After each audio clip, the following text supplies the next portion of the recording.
Okay, everybody, welcome into Mornings with Brian Haldane. Without Brian Haldane Without today. Brian Haldane. That's right. That's right. So I'm Haggai Davis. And I'm Emily Chenevert, and we're going to be sitting in for Brian today. Yes, we are. We're going to have a lot of fun. We're going to have a bunch of guests come on with us, and That's we're going to right. have some conversations, and hope you'll play along with us. That's right. We're going to have a good day. And look, I always like when coming in early.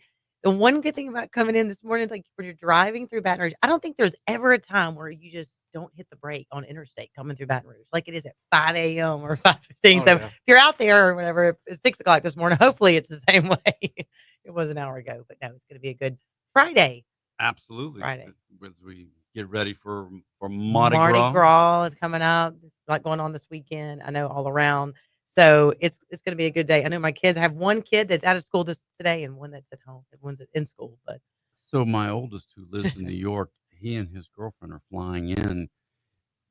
She's never seen Mardi Gras, oh, and so they're flying in so she can experience Mardi Gras, and he can show off. This is this is this is where I grew up. Louisiana. That's Stuff. right. And so we're gonna drive down, go have lunch with him, go catch a parade tomorrow with them, and that'll be my Mardi Gras. There you go.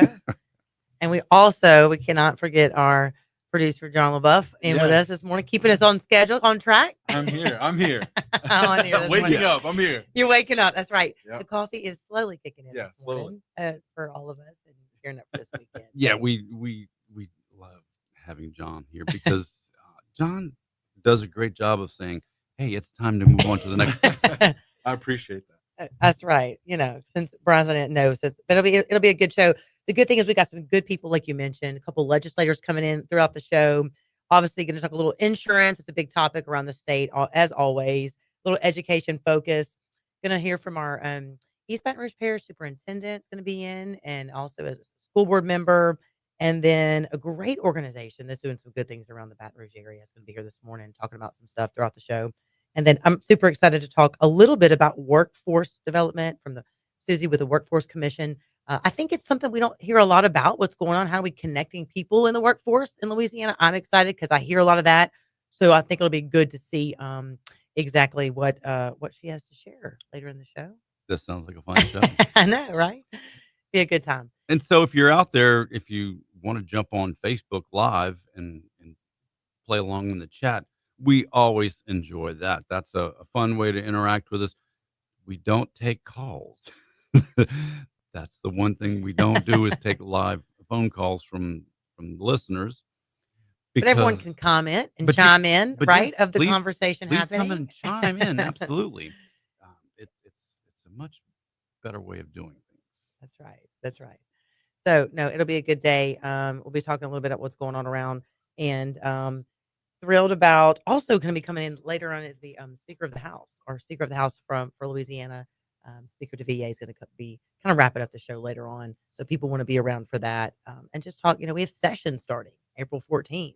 So. You do have that little time slot just filled. a little small thing happening right in the state. So do you have your 5 bills? Oh, we're working on these.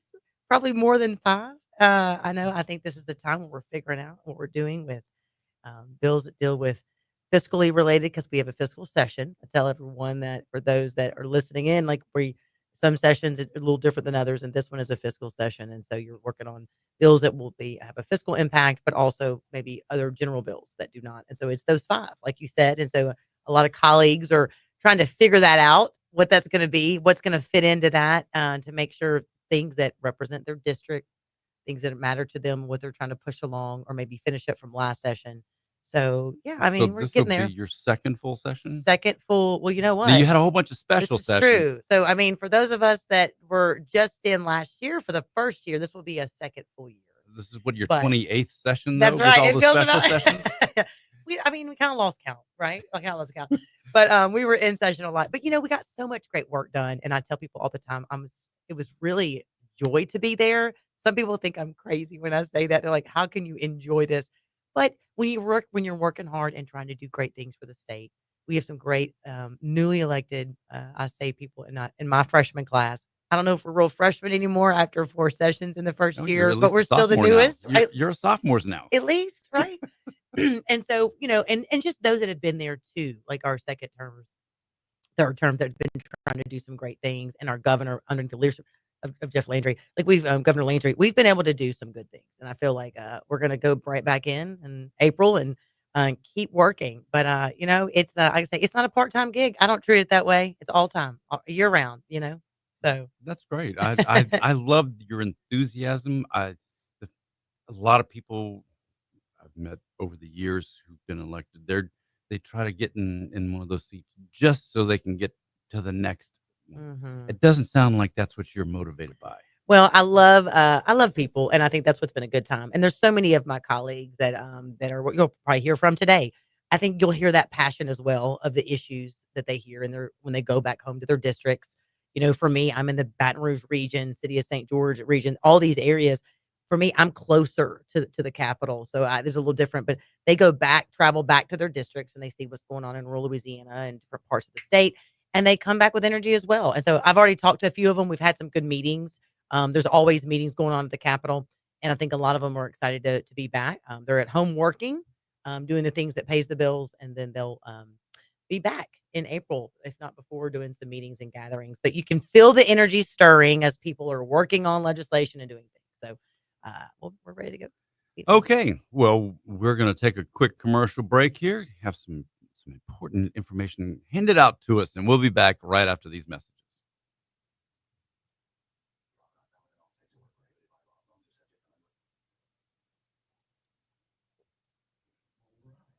All right. And we are on Facebook. Good morning, everybody. Morning to the Facebook crew. Good morning, everyone. Chiming in, watching, following along. Yeah. Gee, Nancy, thanks for the shout out to me too. I I love Nancy.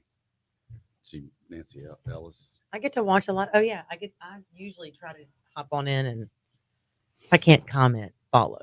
Sometimes in the mornings I like to watch, see who's in. There you go, doing Nancy. There you go. She finally- we leading into sports next. Is that what Oh, we can. I mean, or we can just kind of do whatever we want. yeah, it really is. I mean, it's I really mean, the about LSU LSU. girls, right? It's all about. The basketball team lost in overtime last night. So what That's their 27 third and game. 3? Yeah, I mean, they're going to be a top seed. Um, or one of the top, the first, first or second seed kind of thing. Let's see. And John, each break, what is that?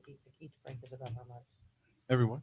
Every break is about how much time? It depends. This break is about 2 minutes. Okay. And then, yeah. So it might be, it all depends. I know there's like almost an 8 minute break between. The bottom of the hour. Yeah. And so, yeah, it just varies. It just varies. But usually it might be, because of course when we hit like ABC and things like that, that's like a minute and a half of each, and then from the stack it'll be about 2 minutes or so. Mm-hmm. I wrote down those news ones that are like 6:20 and Yeah. different times. See, whenever I'm host, but this is same thing you did. A little spreadsheet. Just do a little spreadsheet. That's right. I- It gives you focus. I know when I it's- got to do. That's the coordinator in me from I worked in movies and as well as a production manager, line producer, love all that, and that's the coordinator in me that comes out of this. Well, anytime in media when you're just trying to track what you're doing. So I've been in IT and telecommunications since the 80s, Okay. and IT is very on off, ones and zeros. Mm-hmm. There's not a lot of gray area in Yeah. what you can do with, and so you have, I need to know, Mm-hmm.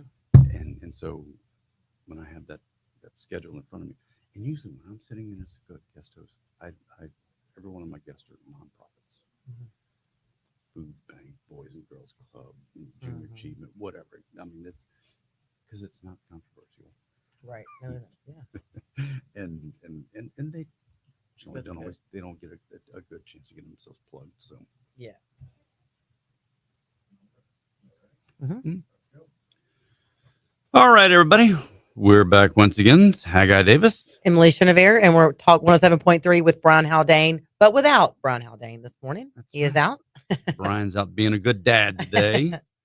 A little sports time. The LSU women's basketball team lost in overtime last night at Alabama.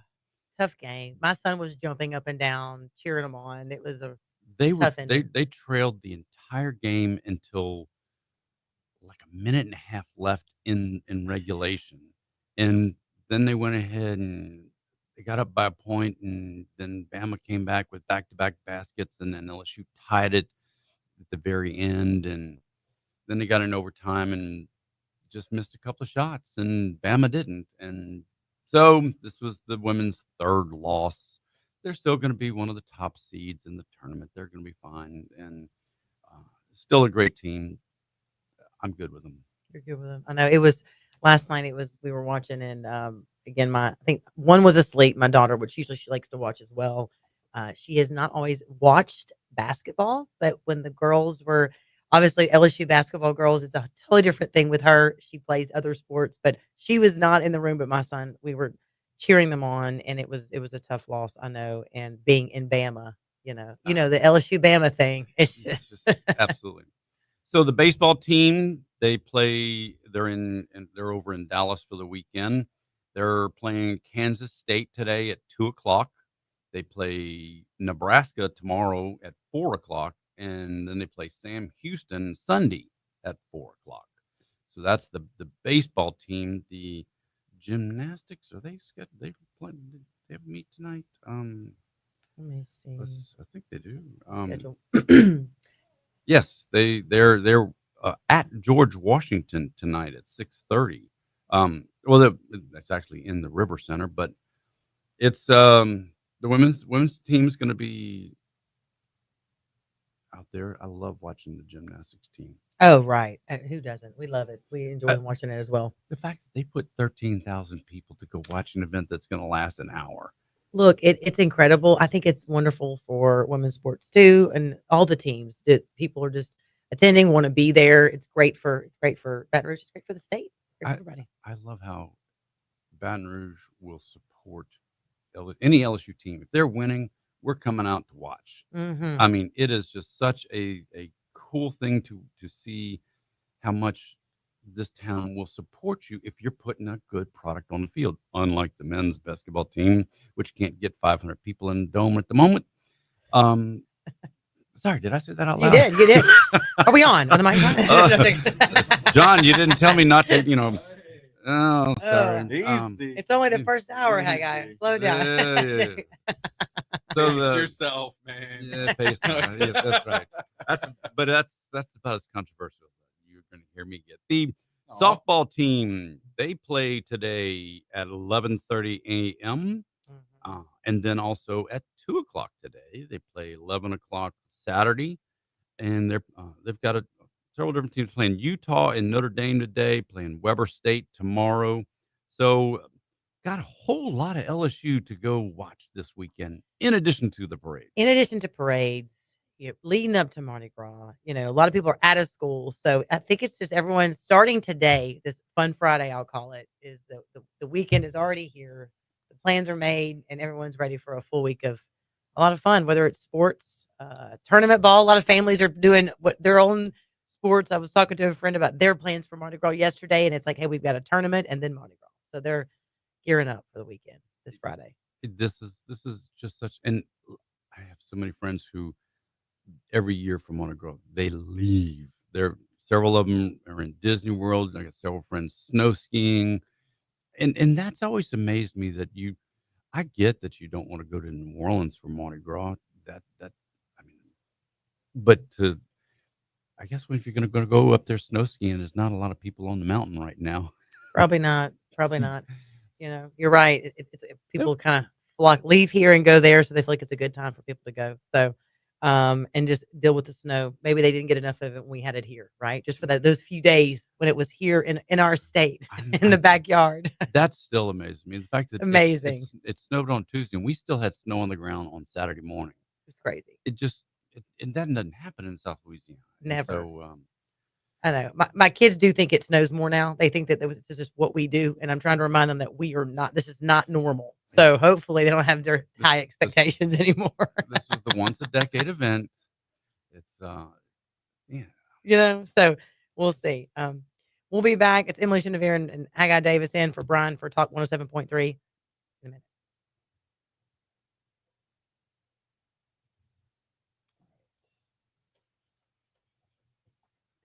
That's our right. We should be having Gabe. He'll be calling in. Representative Firment.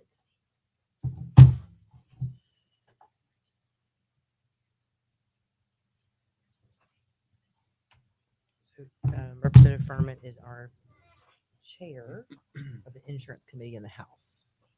He is in District 22, kind of the Grant, LaSalle, Natchitoches part of the state. Should be coming back with him, correct? Yeah.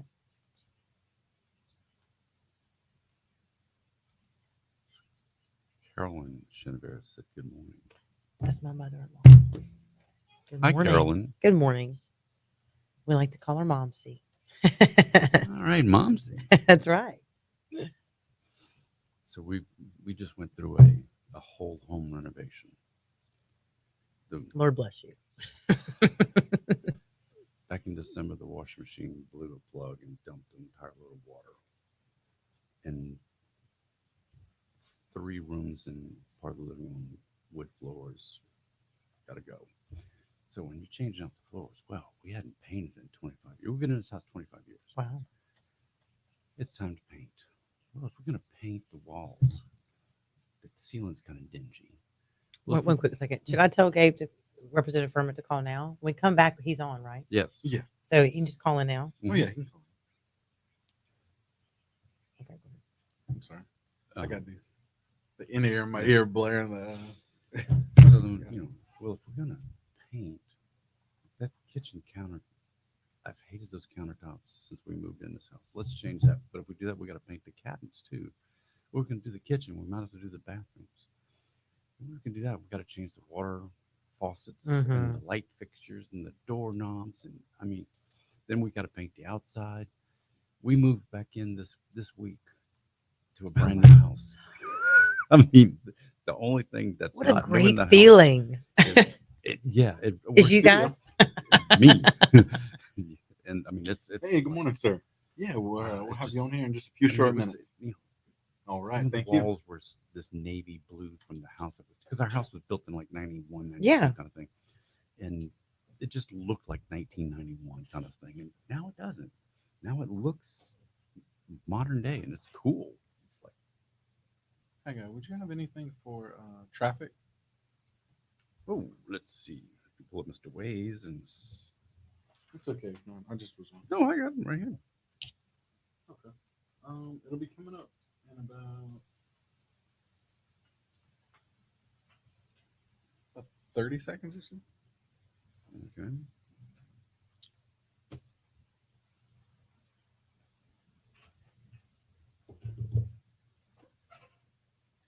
All right. So Mr. Gabe is on the line.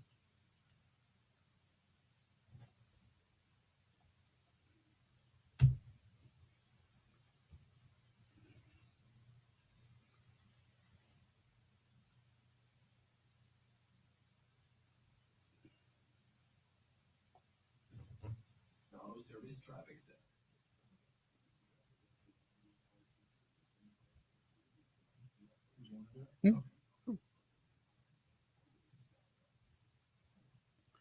Okay, so a little bit of traffic real quick for those of you who are out and about this early on a Friday morning. The interstate is flowing pretty well right now. No accidents or breakdowns to show on I-10 coming all the way in from Denham, then all the way also the coming in from Gonzales. It looks pretty clean coming in from the West Bank, also no real problems anywhere showing out on the interstate. Traffic is flowing along just nicely, and it looks like you're going to have a nice drive in if you're leaving right now. Of course, it's still early. 7 o'clock will be here soon, and that's when we'll see all of the traffic start.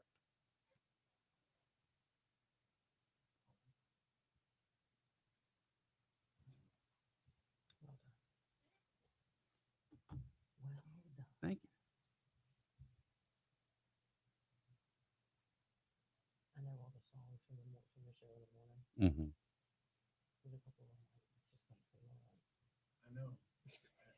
Yeah, when I was adding songs, I'm like, we need something. Yeah, I Because love he it. had like a set in there, and I'm like, dude, we're gonna work on that. It's As I good. started I could loading tell. them, when I started watching his head bob, I'm like, okay, dude, No, you're like, this one I need in the morning. Let's go. this is what we need. That's what we need.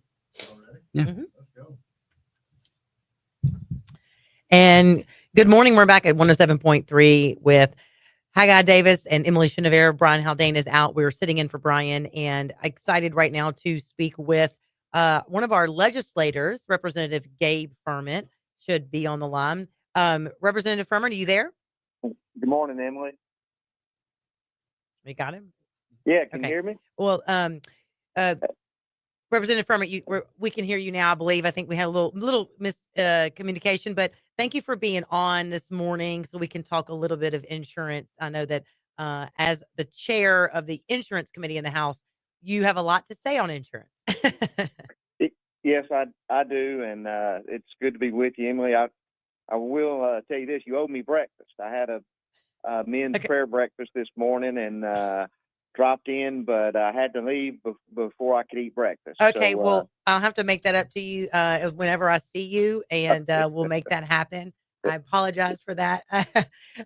No, but look, thank you so much for your time. I know that it is an early morning, but I know that this is a very important issue for you. I know for your constituents and across Louisiana. And so, Representative Firment, tell me a little bit about, I know as being the chair of the insurance committee, just some of the things and coming out of this past session or last year, and then kind of what your energy, what you're hoping for as we get back into session in April. yeah, well, look, I think you're exactly right. When we get out in our districts and start talking to constituents, this is the number one issue. People are concerned about insurance. You know, me and Speaker Pro Tem Mike Johnson and Representative Jason DeWitt had a town hall meeting in Pineville a couple of weeks ago.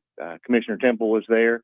We had over 300 people show up, and really the purpose of the meeting was just to hear from people, and the stories that we heard were just heartbreaking. And single moms and widows making a decision just not to buy insurance, car insurance, because they can't afford it. We've got tow truck drivers parking trucks and laying people off, and so it's really a crisis situation, and we have to address it.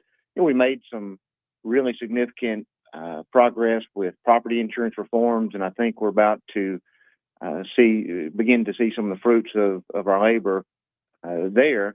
But we came out of last session, I think, with the feeling that there was work left to do on automobile insurance, and that's been my focus. I think that's going to be the focus of lots of members, and I believe we're going to have a package of bills put together to address the automobile insurance crisis.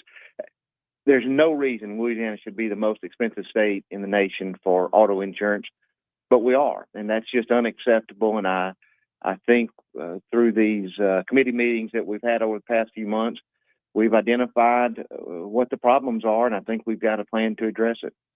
So, Representative Firment, your district is in central Louisiana, and much like the folks here in Baton Rouge, they have their different challenges, and when you're talking to people, is it that they're asking for solutions, or are they asking what is causing the problem, or is Well, it no, both? they're demanding solutions, and look, I think we know what the problems are, and so for me, the biggest takeaways coming out of these committee meetings has been number one: when Louisiana residents get in car wrecks, we're twice as likely to file bodily injury claims as the rest of the nation, and then after we get in wrecks and file bodily injury claims, we're 4 times as likely to litigate to solve those disputed injury claims. And we're an outlier there, and when you look at our civil justice system,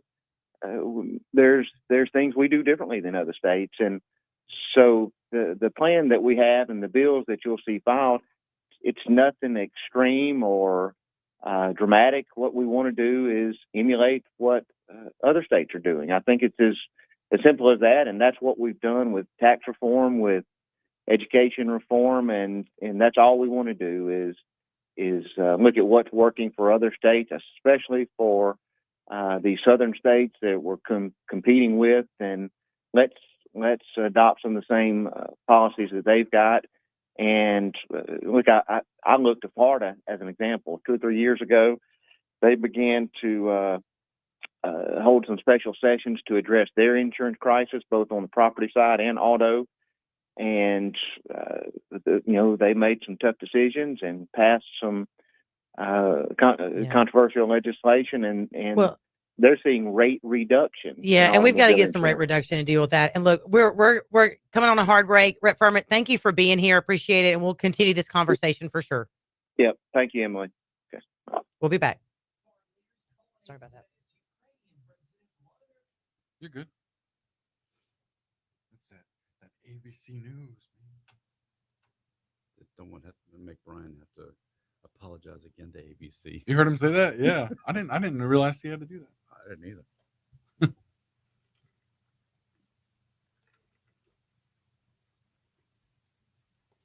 Man, that's serious. All right. So next we have Mr. John Wyble. Yeah, it always fascinates me at these town halls, because I haven't gone to a bunch myself. What are people asking? Why is it happening? Or they're doing all the above. Or give me the solution. They're doing all the above. I mean, because I travel around the country a good bit. I go to other places, and you might see a TV attorney ad once. You turn on TV here, and it's where'd you say? In what state? Or any state? Pick a state. Yeah. Go to Texas. Go to New York City. Go to Chicago. You go to these other places, and you see car dealers. You don't see TV attorneys. You can't get away from Gordon and all the rest of them. And yeah, of course we're the most litigious. These guys are spending gazillions of dollars trying to tell you how you have to be litigious. I'll tell you this, it was good. I had one in my district too, and I'd like to do another one. And I think people it's good for them to interact, because in the weeds of legislation and insurance, like, it can be it's a challenge. I mean, but when you start to compare to other states, these same companies are in other states. Is that Representative Wyble on? Yes, sir. Good morning. Doing well. Yeah, looking to have you up here in just a few minutes. Perfect. All right. Yes, sir. Thank you. All right. Mr. John Wyble is on the line. We're going to talk education a little bit. Okay. So he serves. He's actually not on the education committee, but he has been. I say Dr. Wyble. I know you're making joke about it. I'm like Representative Dr. John Wyble. School board member in his area. Just did a whole thing in New Orleans with a bunch of educators about literacy. National report card. We have just moved up, right, in the ranking for the first time ever. Incredible improvement. So I'm excited just to hear him on a little bit, talk about literacy, because we're passionate about all these, as we all are. But. So my wife is a social worker. Okay. And maternity and adoption has been her, especially for 25 years. She gets called up to the legislature almost annually to testify on bills. And usually she's there as the expert witness, and so she can't give an opinion because she teaches at LSU now. She's just there for informational purposes, but the information she gives can tend to be. But she's so watching her in those committee hearings is just fascinating. Oh, I bet. Oh, Does she enjoy it? She does. Because she's passionate about it. Yes. Well, that helps, right? Anything we do, when you have a desire and a passion for whatever you do. She got so when Rick Edmonds was in the house in your seat, my wife used to work at Catholic Charities for a long time in the attorney adoption, and so they were pushing. She helped write several bills, and it's just always cool to see her going up there And being a part of it in the process. Yes. Oh, but not. That's so funny. She's Yeah. C. Davis, not Paula. Right. Davis. And so Paula and John used to live in River Bend out by us. So we'd go vote, and okay, which Paula Davis are you? We do. I'm the C. I know That's so funny. And so That's awesome. Yeah. I could see how people would get that confused. Oh yeah, In state politics. and even because it was funny when Paula first announced she was running for the very first time, I don't remember which one it was, some local blogger said, "Can you believe this social work from Cali Charity is running?" And Oh my goodness, and it wasn't. And Paula and my wife got just furious, and she launched at this idiot like, "You moron, do your homework." John, how long will this next one will come in at what time?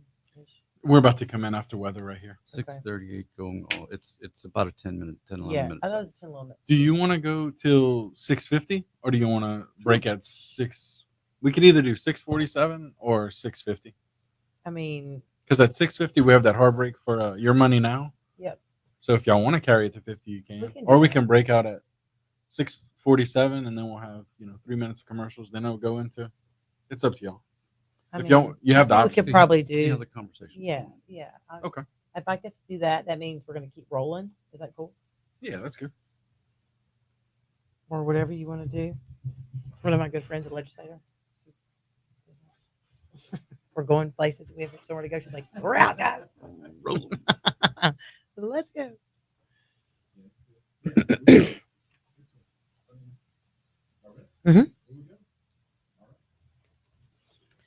And we're back at Talk 107.3 this morning with Brian Haldane, but without Brian Haldane, I like to say is Emily Chenevert is in, as well as Haggai Davis, and going to be talking a little education right now with Representative John Wyble, District 75 out in Washington Parish.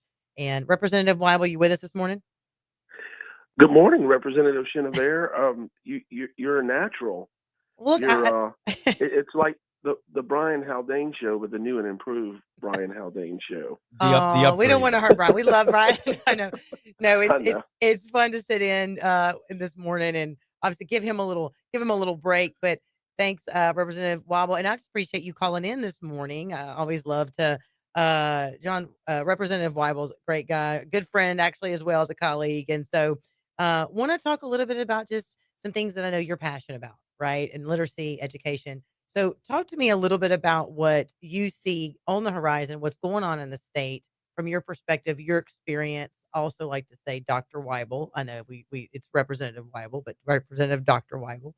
A little bit about your experience and what you're seeing. I know we've had some great news within the scorecard within Louisiana, but talk to me a little bit about from your perspective.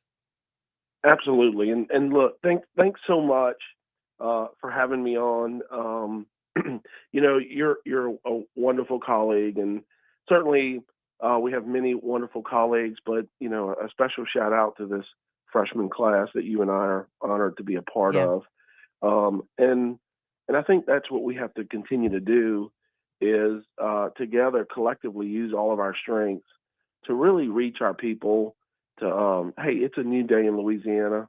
For those of us born and raised here, we've been promised many things over the years, but I think we see a new horizon for our state, and we really got to get excited about it.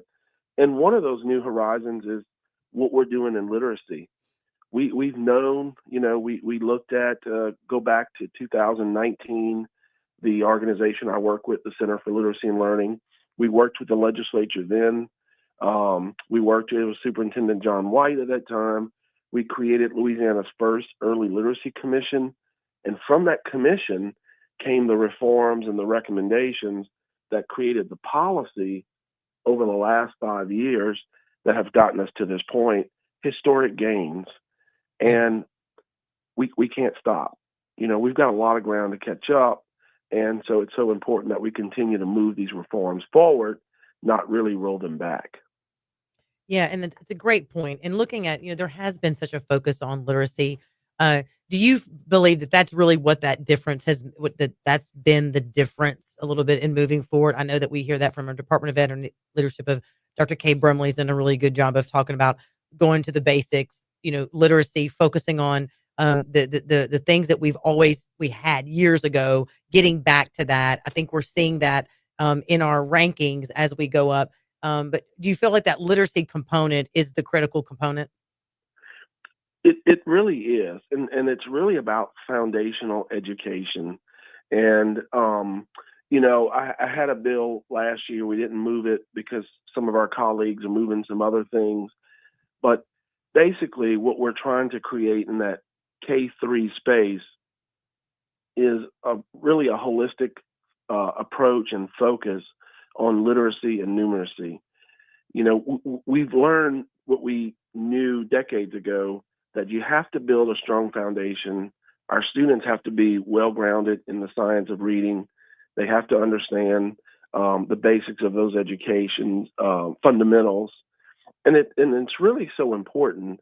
One of the things that we did, especially like during the COVID and that whole era and period, when things kind of slowed down in terms of working on K-12 campuses at the center, we decided to go and focus on the business community, hosted lunch and learns all over the state, probably got in front of over 300 business leaders across Louisiana. And we talked about third grade literacy is really about the workforce in our state. That's where we have to focus. We have to produce graduates who can help build our workforce and our economy. And that really begins with understanding why third grade reading is so important. So, Representative Wyble, the parents are obviously the first teachers, and we want kids to learn how to read, obviously, and math is so critical. What are we doing as a state to help parents teach their kids and show their kids it's important to read before they ever get to school? Right. Great question. And that really leads into what we like to say is we have this 360 degree model, and we've been building the pieces. And the last few years, we've been really focusing on the family engagement piece, because you're right, that's critical. That's where it happens. So we have these tremendous reforms. We're doing great and innovative things in the classroom. And now we've really elevated our efforts. We've launched a couple of years ago, we launched Louisiana Reads. There's an app, there's resources. Excuse me, we now have a Louisiana Reads van that we go out to a lot of events all over the state. And that family engagement piece, getting parents and families engaged, is so critical. Right now, we're even exploring partnerships with hospitals to, excuse me again, to really support new families at birth to help them, understand and have resources to engage and to read to their child, because it's critical. That's awesome. And it's interesting. So I have a third grader, and so it's always encouraging him to read, but helping him find books that he's interested in. Because honestly, that's a big part too. I think as a parent, your child, what's going to keep them engaged. What one child may find interesting to read, just the topic alone. So sometimes it's just the topic that can get a child engaged of that book. And so it's a constant. And I like what you mentioned, because we have heard this a lot, Representative Wyble, this idea of the science of reading. And I think sometimes growing up, you never thought of reading as a science, that science is so different from art and music. And so when you think of it that way, then I do feel like it builds that foundation brick by brick, so that you can build on something. And so I think that's something too. I mean, when you look at the plan, Louisiana's Brave Plan for Education through the Department of Ed, and just they're talking about that. I feel like those basics, that going back to an idea of science of reading. And I think that's interesting to me when you phrase it like that. Yes, and it's, the science of reading is over 5 decades of research. And I always talk about the phonics and the phonemic awareness components, but there's other components of it. What we understand and what we know is reading is not a natural function of the brain. So we have to train the brain to be able to read, look at blends, sound those out, and then, of course, comprehend and retell what you're reading. And, of course, we know that from birth to 8 years old, 90 to 95% of the brain is developed. So the research is really clear. The science of reading correlates literacy instruction to how the young brain is developing. And it's training the brain to read and to understand and to comprehend. So when we pass policies like third grade retention, which has been mentioned a few times recently, there's a whole reason it's third grade retention, not first grade retention. It's all the research, it's all the science behind it, and it's understanding that we're not going to wait till third grade to help the students be strong in reading and literacy, but we know that that's really a critical point in their life. So by having that focus, by having really good literacy coach models throughout our schools, which our organization partnered with the department to pilot in a few years ago, all of those things come together, and they come together for a reason. It wasn't just something we thought, let's do this. From birth to 8 years old, you're learning to read so that from 4th grade on, you're reading to learn. So what are some of the tools that your legislation that you've been pushing through is helping the preschool and first, second, and third grade teachers? What kind of tools are we putting in these teachers' hands to help these kids learn to read so much better?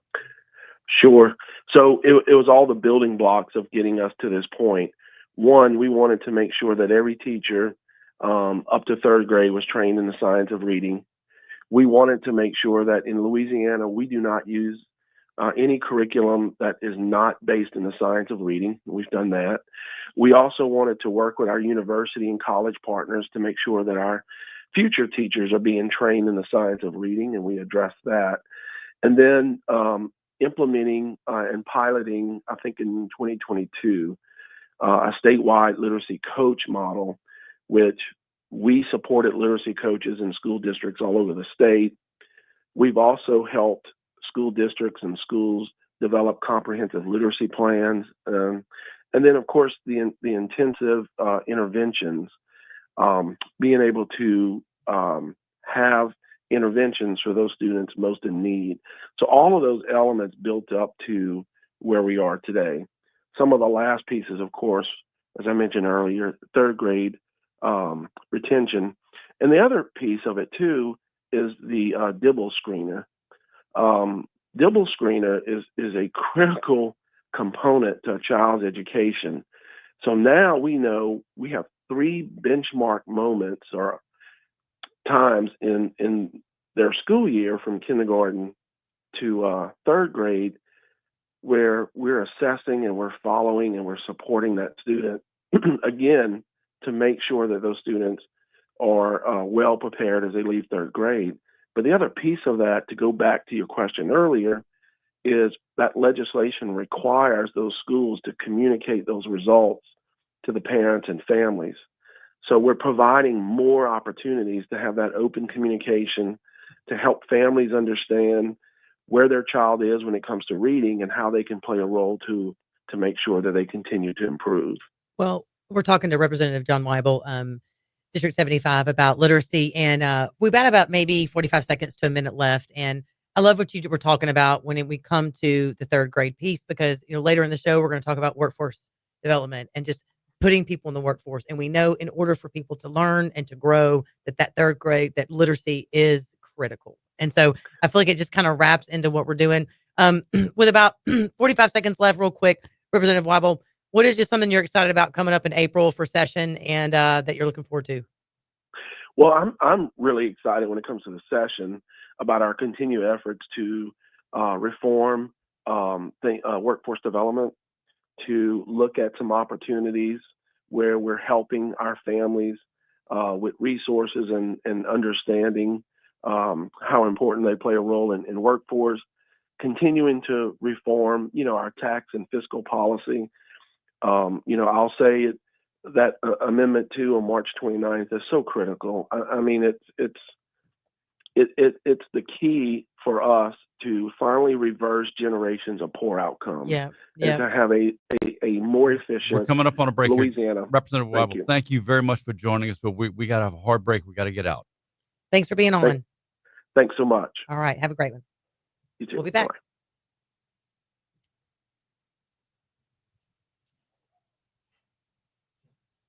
Good job. The science of reading. I love it. Science of reading. So Love it. So education is so important, especially in our household. My Mhm. oldest is a PhD. My youngest computer science. Just between my house, I think we've got 5 degrees from LSU, Oh, yeah. and uh, but the science of reading. I love that phrase because it's.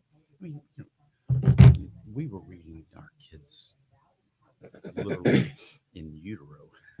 This is how much Yeah. of a geek I was. I mean, when my wife was pregnant with the oldest, I was working for Cellular One at the time. I'm reading cellular trade journals, but because the doctors talk to the baby, so it gets used to your dad's voice too, kind of thing. So my wife she was in graduate school to be a social worker at the time. Yeah. She would put earplugs in and read her stuff, and I'm reading about cellular towers and how they work to the baby. Yeah. You were. And so we, as soon as both our kids were born, we started reading to them, and I remember reading the Harry Potter book, the Mhm. first one to the oldest. He read the second one to me. He read the second Harry Potter book in second grade, Yeah. and that's the kind of thing where I wish more folks would do this. Read to their kids and see them read. Have your kids see you read, and because kids want to emulate what mom and dad are doing. They do. They do. It's a commitment. John, we're back at what time? We're back in 6:55. Okay. And then we'll just do Just a little riff. a little riff. You can actually talk about that because we can kind of keep talking a little bit about that's a good topic about reading. Like encouraging people and parents. It's everything. And look, my son, he wanted to be outside his voice rolling in the dirt. Good. There's not many kids want to do that anymore. Well, we're very strict on that. Like, they didn't have screens or an iPad. He's about to be 10 in September. They didn't have an iPad until last year. Like, I had none. I don't judge you there. Right. Every kid. You know what I'm saying?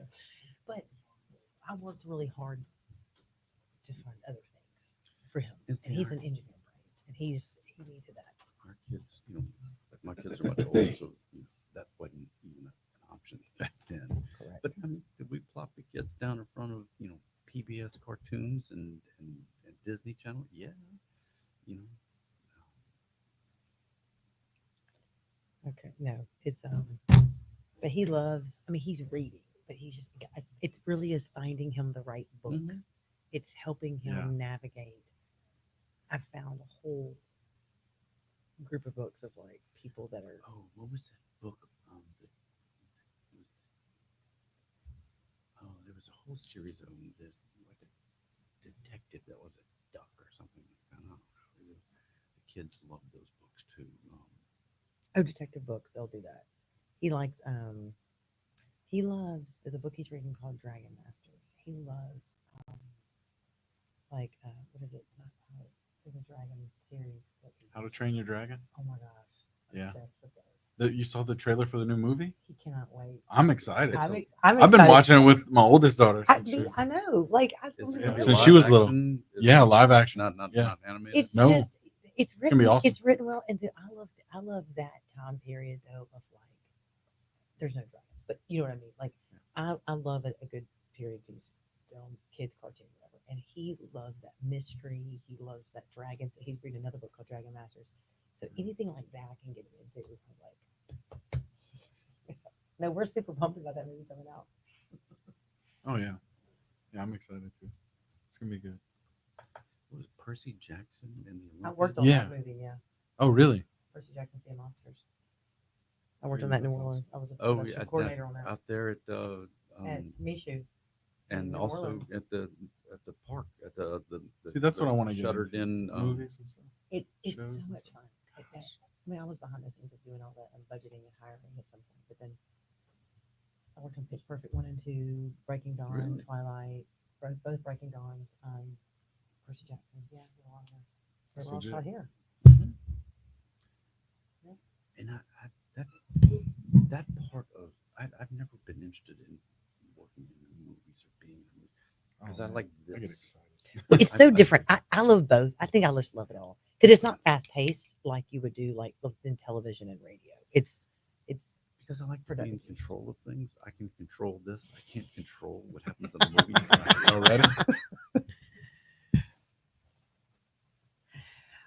all right. Good morning. We're back at Talk 107.3 with Brian Haldane. However, as you can hear, it is not Brian Haldane. It's Emily Chenevert I'm Haggai Davis. and we're about to get moving to another hour.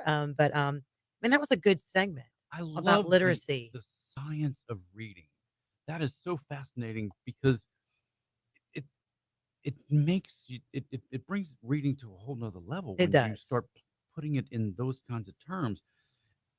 Reading, the old commercial back from way back, reading is fundamental is not enough. Right. It's critical.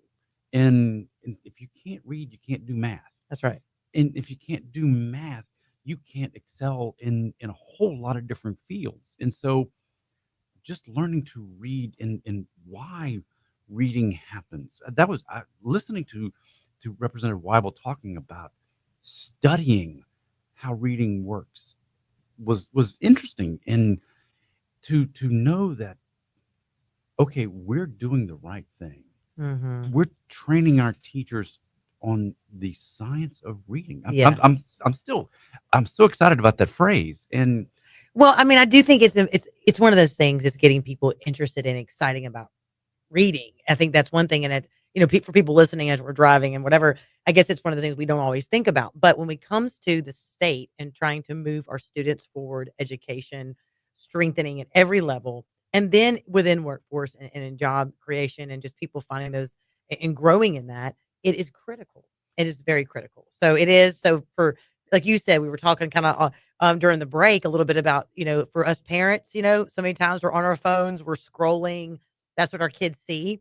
What if we decided to put our phone down to turn into not that we're trying to say phones are our world. We're never going to get rid of them. But what if they saw us more with a book in our hand and reading versus just scrolling? well, Right? in my house, they're not going to see a book. They're going to see an iPad, but it's An going to see a iPad. book on the iPad. Right? And so I do love the fact that even hearing him talk about parents being that first teacher and how important that is.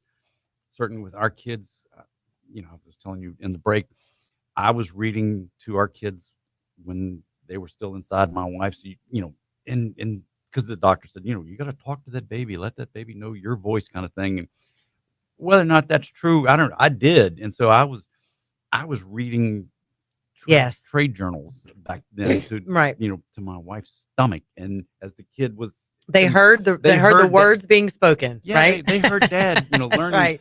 And so I'm in the IT world. I work for general informatics, and if you can't read, if you can't do math, you certainly cannot do general informatics, because we do a lot of high-end technology and working with networks and cybersecurity and all the things that we do. You've got to know how to learn. You got to learn how Right. to read. You got to do there's a lot of math in what we do. There's a lot of math in what we do, and I tell my one of mine, they're both kind of have like an engineer brain. I tell them, yes, you love math, and we love to build and create, but you have to be able to read as well. And another thing he said, Representative Wyble, and it's something that's also coming down from the Department of Education, and is this idea of the parental involvement piece. And I think we're engaging parents again, wanting parents to say, man, and I'll be honest, we love our teachers, we love those that are working with our children. My mom was a fourth grade teacher for years. Nice. And so incredible teachers out there, but also the parents that we want to get those parents back at the table and say we want parental advice, parental involvement, parental choice. All these things it's just moving the state in the right direction. So it's a good segment. Yes. So we're going to take a break. We'll be back in a few minutes, and we're going to Head on to the 7 o'clock hour. Absolutely. All right. Good first. Can I go grab him? Oh, I'm sorry. Yeah. EBR, yeah, school. Oh yeah. We'll come back at what? About 7:05, Okay. 7:06. And then we'll have another break before we go into the segment. Mm-hmm. Yep. Yep. If we want. Yeah, they're apparently, as far as trending topics, the let's see, where was it? Oh man. Attorney General Pam Bondi's office has released a first batch of files related to the Justice Department's investigation into Jeffrey Epstein. So there's that. Oh, really? Yeah. I could care less. I know, right? But But I am intrigued. I'm interested to see who's on that. Those list. kinds of stories just do not interest me. I mean, he's The Epstein a creepy list? dude. Epstein was a creepy dude. I don't care. It's been, I guess, the first batch. I don't even know. Good How you morning. doing, sir? Good to see you. How are you? John, I don't think we doing well. we met at an event at Healing Place, and it was nice to meet you. Pleasure to see you. They had to talk to you this morning. How are you? Lemonte Cole. I'm Haggai Davis. Nice to see you. You were at the Rotary Club. Ah, yes, yes. So if we're gonna come back for a second, and then we have a break, and then after that, a quick little break, we'll pull you up Sounds to the good. chair. Pull you up to your chair. You can Oh, sit yeah. up here with us. You don't Oh yeah, Oh, yeah, if you you, can come yeah, sit if you if you want. want. I mean, There's no rules here. yeah, and So even true. even though it's So not Brian, technically, even though it's technically not your segment, you can please. I These are mean, Brian's from the mic's on. yesterday, maybe? oh okay. What is this? Let's I see. don't know. Let's see what he has. Basketball. Oh yeah, he'll probably. Yeah, it's probably distraction. You ever hear Brian on air just crumbling up papers? It's so funny to me. I'm like, Brian, they hear that. He gets Moscona, in the mic and just like You know, crumbles I've it up. never really heard him that much. Really? No. All the time. Moscona does that every day in his around the SEC. He purposely love it. crumples the paper and Does he really? oh yeah, so that you hear him. Okay, this He we- wants you to hear it? yes, we're talking about Auburn and then boom, and we're going on to Alabama, and so I don't know if that's where Brian and I don't know. I always find it funny, but it doesn't bother me. I just find it funny.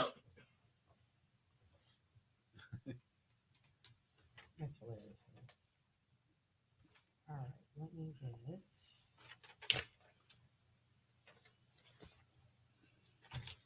I took notes. Where did I put my notes?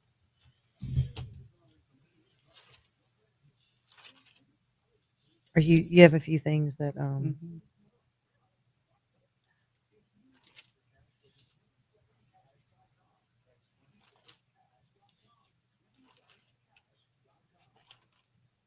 a Talk 1073.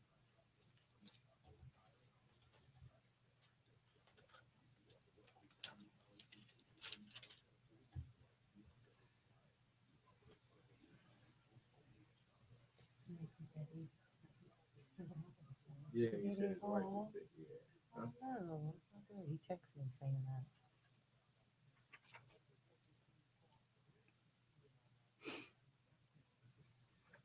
Nathan's a good Rotarian too. Hmm? Nathan's in Rotary, but he's in the Nathan St. Russ? George. Mhm. Yeah, he was club president, I think, for a while.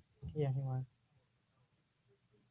I was president of the Rotary Club of Baton Rouge during COVID. Yeah.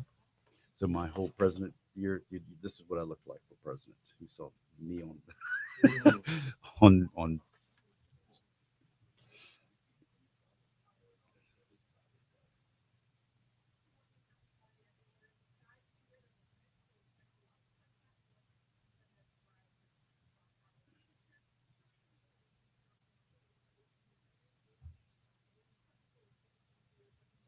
So really, I just want to just basically say questions about just letting families know you're going to have an opportunity to hear what's going on. And I watched that whole segment and just thought it'd be a good time for y'all to kind of get back on and let everybody know this is what we're doing, this is what our hopes are, and Absolutely.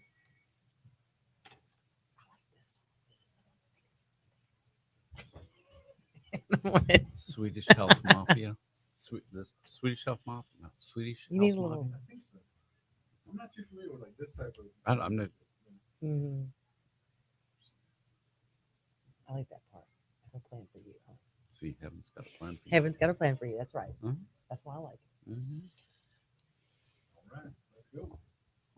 Okay, everybody, welcome back to Mornings with Brian Haldane without Brian Haldane. Without Brian Haldane, that's correct. He is not in the seat this morning. Nope. And We've had a takeover. It's a bloody coup, and that's right. Talk 107.3 takeover. That's what's happened this morning. I'm Haggai Davis II, And this is Emily Chenevert. and we're having fun this morning sitting in for Brian. But it's time for some top stories and trending.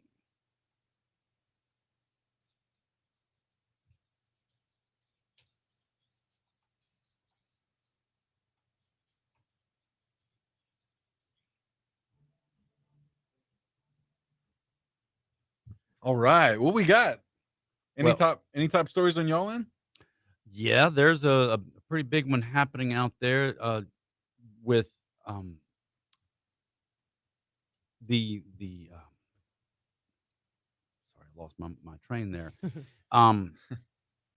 Daryl Hurst has been asked to step down from the mayor's transition team. Yes.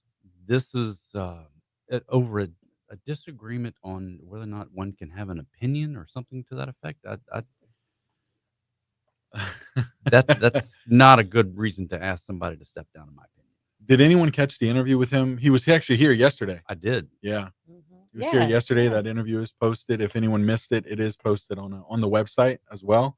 Yeah, Daryl came in and made his case, and so yeah.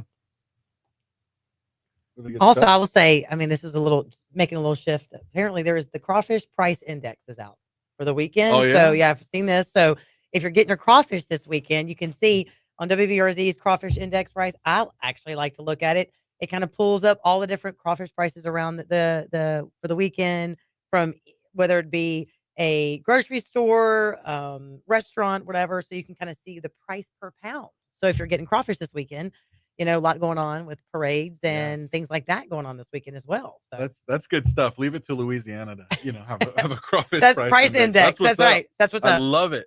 And of course, as you mentioned, parades this weekend. The crew of South Downs and Spanish Town Mardi Gras parades are set to roll this weekend in Baton Rouge, along with the festive cheer for the season of parades. The Baton Rouge Police Department wants to remind everyone to the security efforts in place and to ensure safety. So Don't drink and drive. don't do that at all. Go have fun, but have fun Be safe. responsible. Be yes, safe. yes. Tragedy coming out of Denham Springs here. The Denham Springs Police Department responds to a wreck on Thursday night that killed one person and closed part of the interstate. Officials say an SUV and tractor trailer were involved in the crash that occurred around 7 p.m. last night. I-12 eastbound was temporarily closed at Jubin overnight, and the victim has yet to be identified at this time. So that's another story as well. Anything else on y'all? Looks like the 225 Fest is going to come back to Baton Rouge after. Looks like there was some kind of a disagreement over in St. George, so they're going to move it back over here to Baton Rouge. You know, Something I was just reading the report. It's something to do with the safety plan or something they didn't see fully maybe developed. But again, I have to go back and read that. But there was something like that. So I think it's going to be at the Baton Rouge Community College, I believe. Yep. Now It's going to be at the Baton Rouge Baton Community Rouge Community College in Mid City, Mhm. and it's going to be from 10 a.m. to 6 p.m. on Sunday instead of doing it on the same day as Spanish Town. That is right. That's So what I saw as well. look for that on Sunday. Yes. Also today, Southern football safeties coach and former star player Sean Wallace will be laid to rest today. He was 52 when he passed away. Prayers for their family for Yes, sure. indeed. Anything else, Oh. Haggai? You got any other? I will say also prayers for those that were involved with the horrific accident at LSU. I know that's something that a lot of people are Yes. reading in the top news. of the 2 people that were killed in that accident, motorcyclist and the woman driving the vehicle was also a part of the LSU track team. So I know there's been a lot of prayers going up for them as well and their families involved. Yeah, that was really kind of Heartbreaking. to see that a motorcycle did that much damage. Obviously, there was a lot of speed involved in that accident, and so again, let's be safe out there, people. To quote the old Hill Street Blues, if you remember that far back. See, that was a Brian Haldane reference. Man, people love that. obscure movie references. Man, they're on point this He morning. does that a lot, right? Right. I love it too. I do too. It's funny. His last one was a Crocodile Dundee too. I'm like, who's watched that? I have. But it's so good. See? It's so good. But it's like it's a deep cut. It's a deep cut. That's right. That's right. I love it. So anything else as far as the news? But look, you're right. This weekend, it's a big weekend, whether you're in Baton Rouge, New Orleans, around the state. I think with all of the parades, I know that appreciate all of our law enforcement that are going to be out there as well, just trying to keep our community safe for Mardi Gras. I actually prefer going to the small town Mardi Gras. Do you? Going down to Morgan City to go see the crew of Galatea on Sunday or a crew of Hephaestus on Tuesday, when you're one deep as opposed to On the going parade New Orleans route, where yes. you're 100 deep to see the floats. That's much more my style. That's right. Wow. So that's been the trending topics for the day. When we get back, we're going to talk with Lemonte Cole from the Superintendent of East Baton Rouge Parish Schools. That's right. Excited to have him here. We'll be right back. Good deal. All right. Would you grab? I'm gonna go over some questions. We need to get our next guest. They're downstairs. I want to go grab them, but they're already outside. Sure. All right. So Brian sent in. Paul Harvey died on this day in 2009. Paul Harvey. You're way too young. Let me go grab them. I'll be right back. If you didn't listen to talk radio in the 60s, 70s, 80s, 90s, and 2000s, you would not have known who Paul Harvey was. But now you know the rest of the story. He would tell these 3-minute stories in about some person or some topic, and you think you know what's going on, but then when it gets to the end, it was actually something entirely different, and how he tied it back was just it was the most fascinating thing to listen to. I mean, because I grew up listening to WWL out in New Orleans, and so you could hear him.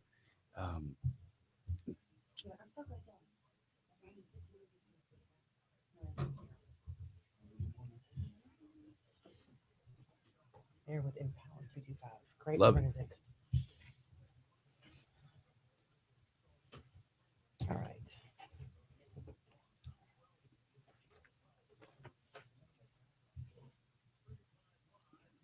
And John, what is it about? 11?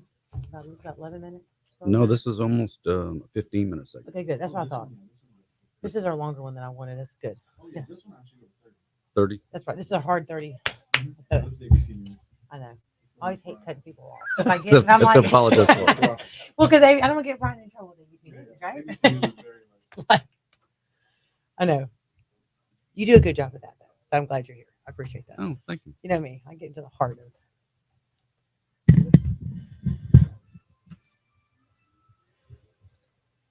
Which is all good.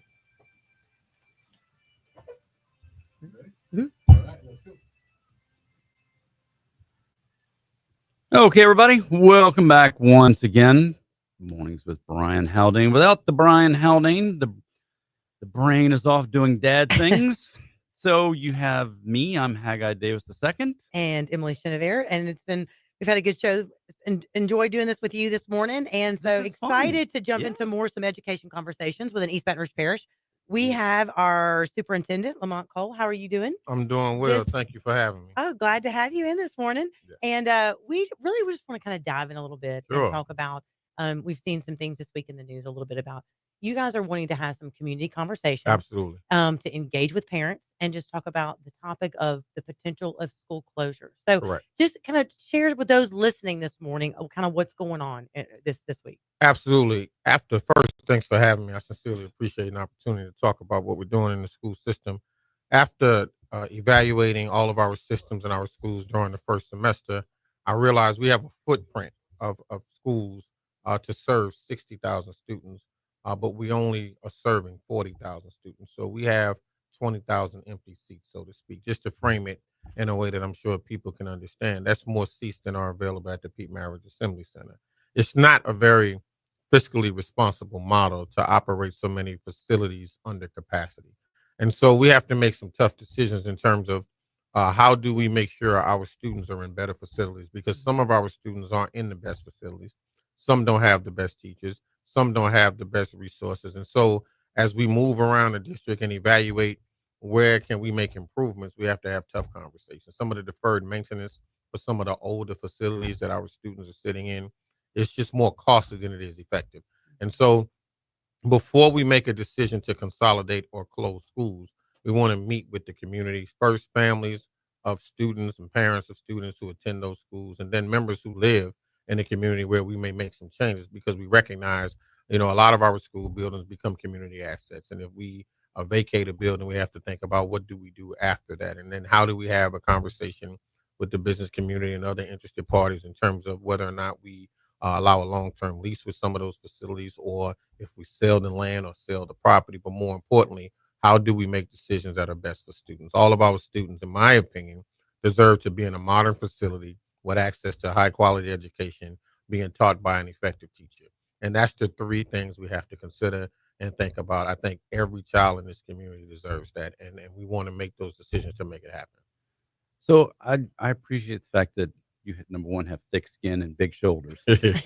Being in your position, I'm sure Not easy. you hear a whole lot of different disagreements, shall we say? Absolutely. Absolutely. But making those important, tough decisions is something that needs to happen. We can't just stay with the status quo. Well, for far too long, we've done the same thing and expected a different result. And that is the very definition of insanity. And so for me, after evaluating, having conversations, we got to do something different. We have to change. Oftentimes, people seek innovation in school reform, but the innovation oftentimes is making the tough decisions that so many people don't want you to make. Now, I'm prepared to have the tough conversations. I'm prepared to hear some of the negative comments. I'm even prepared to hear some of those comments that will be personal attacks based on decisions I will recommend to the board. But here's the reality. I don't think anyone in the city this year, between the time I started the job and now, has visited, met with, and engaged with more educators and students and families than I have. So I understand what they want. I understand what their needs are, and I understand what the expectations are of families and what they want for their children. And I have to be the one to make the decision to say we're going to do that. And so when I'm hearing all these negative conversations and some of the disagreements, the only thing I'm thinking about is what's best for kids. How do I pick kids in better facilities? How do I ensure that there are better teachers in front of students? How do I ensure that we are using our resources wisely to provide the support our students need? We have a population of students, some who are operating below grade level, some who are on grade level, and some who are operating well above grade level. How do we support them all? And then how do we make sure that any of the buildings, any one of our community members walk into, they are impressed with what is going on? If we walk into a facility right now and it's old and it's falling down and we're not excited about where kids are, that's a problem. And so we have to think about how to do this better. And then the other thing I want to say is we've done this before. We in the last year and a half, we consolidated schools, we closed schools, we consolidated University Terrace and Buchanan, and we were able to build a brand new McKinley Elementary School that's thriving right now. We were able to consolidate White Hills Elementary and Brownsfield Elementary and build a brand new Brownsfield. As recent as December and January, we were able to close J.K. Haynes, the facility, and move those students into a better facility at Ryan Elementary. And then the Idea Innovation and Idea Bridge Schools, we were able to transition those students to a better opportunity with Audubon and Third Future. So we've done this work in the past, and we know how to do it. But I think what's really important as we seek to do it in mass is to make sure we engage the families who are going to impact it in the conversation. So when Yeah. parents see you closing the school that's 2 blocks from their house, you can consolidate to one that's a mile further away. Are they really upset that that school that was so close is closed, but as opposed to now you're gonna be in a better environment and a better learning environment? I think it's when we frame the conversation the way you just said it, we get a different response. We can't just go into communities and close schools without first sharing with them why we're even considering consolidating or closing schools based on the scorecard the school has received, the school performance, the facility usage, the age of the building, and then the teachers that are operating in the facility. So we want better schools, we want better facilities, we want better resources, and we know with those things we'll get better outcomes for our students. So I think if you just do it and make a decision, oftentimes leaders make decisions for people without having a conversation with them. That's not what we want to do. We want to have a series of conversations. This semester will be phase one. We'll have 3 community meetings, and then I'll make a recommendation to the board. And then going into the next school year and over the summer, we'll begin phase 2 and we'll begin to have a conversation for the next set of schools. And then at that point, we will take a look at where we are. Perhaps maybe 10,000 students will return back to the East Baton Rouge Parish School System as a result of the decisions we made for students around school consolidation and school alignment. And then we won't need to reevaluate that. But then, we have to think about some other things. If we close buildings and then we perhaps work with our business community to turn some of the school buildings into affordable housing for teachers. That'll be a recruitment effort. We can recruit teachers. If we were able to take some of the schools and turn it into affordable housing for teachers, along with early childhood care for young teachers, that may be a recruitment effort as well. If we can convince teachers to travel here or stay here who will graduate from the universities around here, and then agree to work in our school system, we have to be creative around how we do this. But at all times, it's about making sure every student, no matter where he or she lives, no matter what the zip code, is able to attend a building they can be proud of, receive an education from an educator they can be proud of, to ensure that they're headed in the right direction. And I think that's what parents want from us when it comes to public education. And I think every child deserves to have a good public education.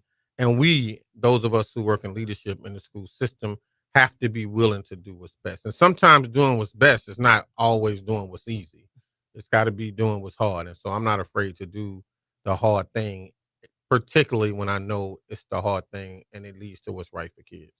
Yeah, and I want to say I have noticed you see so much. You really have been out in the schools Every day. meeting with, I think the public sees that. I know whether the media is there or not. You just when you look at what's going on within, if you follow EBR schools on Facebook, you see that when it's shaking hands with students or talking to teachers. So it's like not just you're not just talking to parents about this change, but also talking to teachers and administrators. Like this is what's coming, and you're right. I think no matter who we are, like it's hard. Change can be hard, and I think that's where engaging with community like this. How are some of those meetings when you guys are having them? Maybe from the past experiences when y'all had to close those schools. How did that work out in the aftermath with parents? Do you feel like it's really worked out well with students and parents? And because you said you already have experience a little bit with Absolutely. this. In my experience, as long as we allow the data to drive the conversation and we present the data in a way families can understand and appreciate, and make sure we keep students' interests at the center of the conversation, parents have always responded positively. Of course, you're going to have a few who are disappointed. There's an attachment oftentimes in the community to some names of schools. There's an attachment oftentimes to some facilities. But when we start thinking about why do those facilities exist and what is supposed to be happening in them, and then what is supposed to be provided for students in those facilities, and we have just a plain conversation, lay it out, be extremely transparent, tell the truth. Oftentimes parents say, I'm glad you all are doing this for my child. I want my child in a better facility, in a better school. I think the most important thing when we talk about changing school buildings or changing where children might attend school is the transition process and what that's going to look like. How will we provide transportation? How will we provide support for students? There are students oftentimes who attach to certain teachers, and sometimes we have to transition those educators to different facilities as well so they can maintain a certain sense of normalcy. So those have been the conversations. What I have seen, what I do know doesn't work is just making a decision without having conversations. And so that's why we're starting extremely early. That's why we're having a series of meetings, although they're in different districts. Anyone in the city of Baton Rouge who has interest in what's happening in our school system can attend. And I always start the meetings with, we are here to do what's best for kids. And even at the end, I remind families, at the end of the conversation, at the end of the decision making, we want to make sure kids are in a better situation. And if students are in a better situation at the end, then we've not done our job. So we're talking with Superintendent Lemonte Cole, and I want to say your presentation at Rotary was just spectacular. Thank you. Thank you. Your passion, that really drives you. And you Absolutely. could tell the kids, the way you were interacting, I loved it. And that's what this community needs, somebody with that passion that you bring. Thank you so much for saying that. I appreciate it. And it drives me for this reason. You know, I received what I consider to be a high quality education in the public school system in Baton Rouge. It's been the foundation for any success I've had in my life. And I believe every student deserves that. I loved going to school. I went to, various middle schools. I mean, I went to various elementary schools in La Belle Aire, Park Elementary, Fairfield Elementary. I went to Audubon for a little while. Then I went to Capitol Middle and Tara High School. And throughout all of my K-12 experience, they were wonderful. I had great teachers, great school leaders, and I had great experiences. Every child deserves to have the same. I think that's why I'm so driven to ensure that every student has the same. And then when I was in school, it seemed as if though my teachers loved what they were doing. They loved what they were doing, and they loved us. Oftentimes, when I talk to teachers who aren't working in the best facilities, and they talk to me about water damage and leaks, and they talk to me about the possibility of mold and asbestos, and they don't feel safe in certain facilities, I have an obligation to change that. I have an obligation to address it. We have a good team of folks who work in the school system, and so I'm not making these decisions alone. We're sitting, we're talking, we're looking at data, we're working with our board, and we're simply saying, if we're going to do what's best over my tenure as superintendent, we got to make some changes. We can't continue to do the same. One of the things you kind of hit on a little while ago, not all of the teachers are the best of teachers. What are you wanting to do? How are you going to try and help those teachers become better teachers? Well, I think first and foremost, there's a teacher shortage all across the country. And so oftentimes who shows up to work with our students may not have had the appropriate professional development and training in terms of what needs to happen in the classroom. So, we have to be aggressive about our professional development. That is one of our strategic plan pillars, employee development. And so we have to ensure that we are creating the space and time for them to receive the right types of support. And then for those who are degreed but need to go back to school and learn some of the pedagogy around teaching, we have to make sure we're providing incentives for them to do that as well. I think that's the big piece. High quality professional development for educators where they need it most, and then making sure they understand what is their responsibility in terms of working with kids, and then providing that. But then there's also another piece of that. It is the customer service piece. How do we teach our adults how to be customer service driven in terms of dealing with students as well as dealing with families? And so, again, that goes back to the employee development piece. So we have launched a series of initiatives with K-12 Insights as well as with NIET, and working with our working with our teachers on best practice around teaching and learning. And so we're seeing some improvement. The other side of it, though, however, is good teachers help other teachers become good teachers. And if we're not able to put teachers who need support and who need to see it done right in buildings with teachers who are doing it right, when we're missing the mark. Mentorship. That's exactly what couldn't have said it better myself.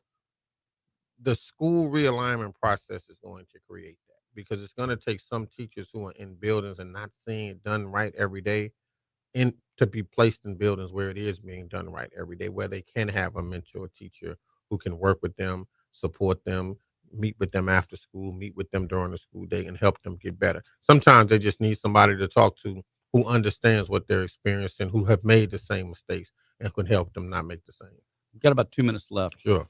I 100% support you. I'm a public school kid down in Morgan City, and all the way through kindergarten, all the way into high school. So I love that we're trying to make a better public education system. that you don't have to send your kids to the parochial schools. If you want to send your kids to the Absolutely. parochial schools, Yeah. that's a choice. Please do so because you want to, not because you're afraid to send your kids Absolutely. to the public Yeah. schools.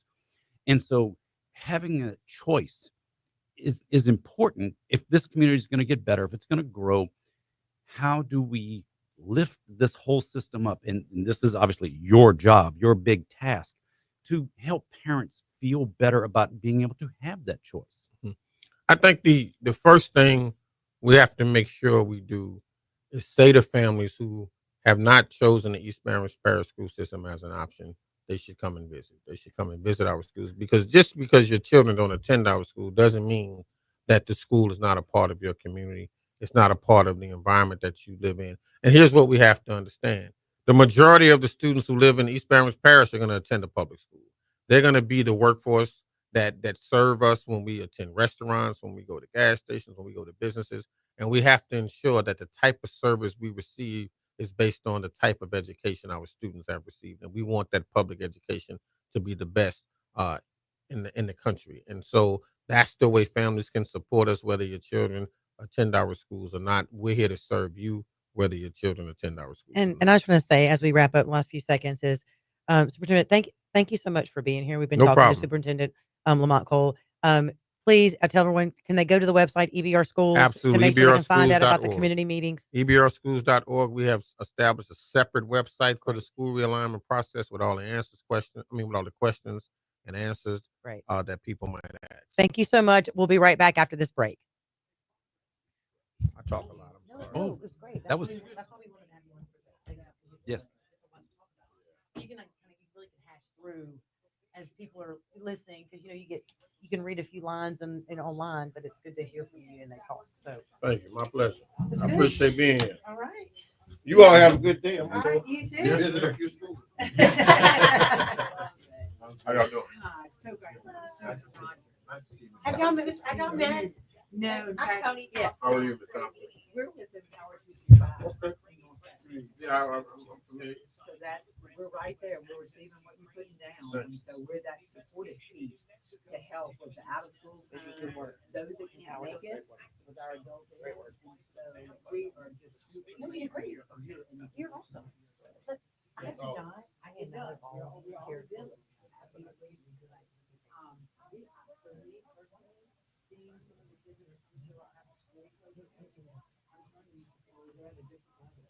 It is so encouraging for me to see they want it, they're capable, they will be exposed. Yes.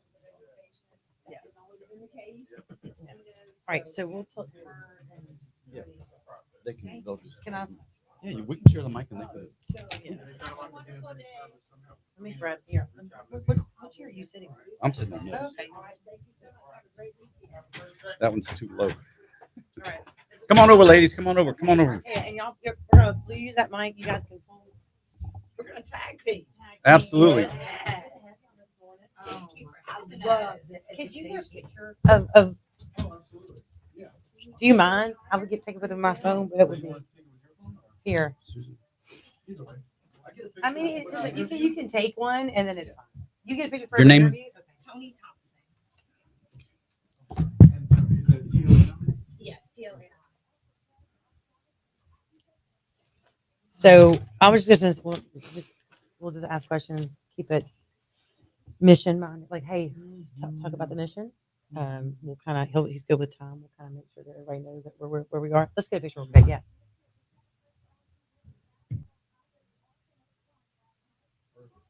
And just what I mean, I know what it is, but just like we talk about just that the mission in Greater Baton Rouge area and how y'all are empowering families and students, and then just some of those main programs that you have. And if you want to highlight, there's something you want to highlight within that. But I want to make sure people understand too about the gala and the event. If, Tony, just make sure you get over there to the mic. We can kind of move it back and forth because that far away, it's going to be hard for the listeners to hear you over the microphone. So, Okay. I'll make sure move it over. yeah. So like, Yeah. you're going to. Shift it over. Yeah, just shift it back and forth, and that way the listeners can hear you because dead air sucks. So I'm Haggai Davis, by the way. Susan. Great. Tony. Nice to meet you. Great. So you guys are filling in from what I'm saying, Mhm. huh? Pinch hitting, as they call That's it. right. Huh? Yes. I've done it before. He's done it before. We just never done it together. But this Yeah. is fun. So thank you. It's been fun. This is probably Brian. I guess has been 5 years, 6 years now. He's been here maybe longer. 2017, yeah. 2018, something Mhm. like that. So I've been fortunate enough to fill in for him a bunch, and I have my own show that airs on the weekend. I'm here every Thursday morning with him for a cup of Tech Gumbo. That's my show, is Tech Gumbo, and so yeah, I love being in here and doing this. This is a lot of fun. I enjoy. I love Yes, talk Emily show. I said love too. talk show format. You know what I mean? I say whether it's TV, morning show, or radio. I love to just talk to people. And I'm like, when there's someone amazing like him too, just like just doing this, wrap it up. It's a good time. He's great. He's great. That's He's great. wonderful. That's You what's know. great about radio is you can point. You can say, 2 minutes, 1 minute left. 30 seconds left. Okay, That's we're right. we're when you see this, Right. it's time. But to if you work. watch on Facebook, you may get a little more exciting hand motions. A lot going on, right? And so it's a great format to be able to have conversations. Yeah, it Because is. when you're on, like if you're on TuneIn or on the Channel 9, you're on TV. You can't wave your hands and go, "Hey, wait, I got something to I say." don't know. What do you mean? We Sicilians talk with our hands no I was matter just what. gonna say, that's so hard I'm not to married talk an with Italian. I get it. I mean, It's really hard.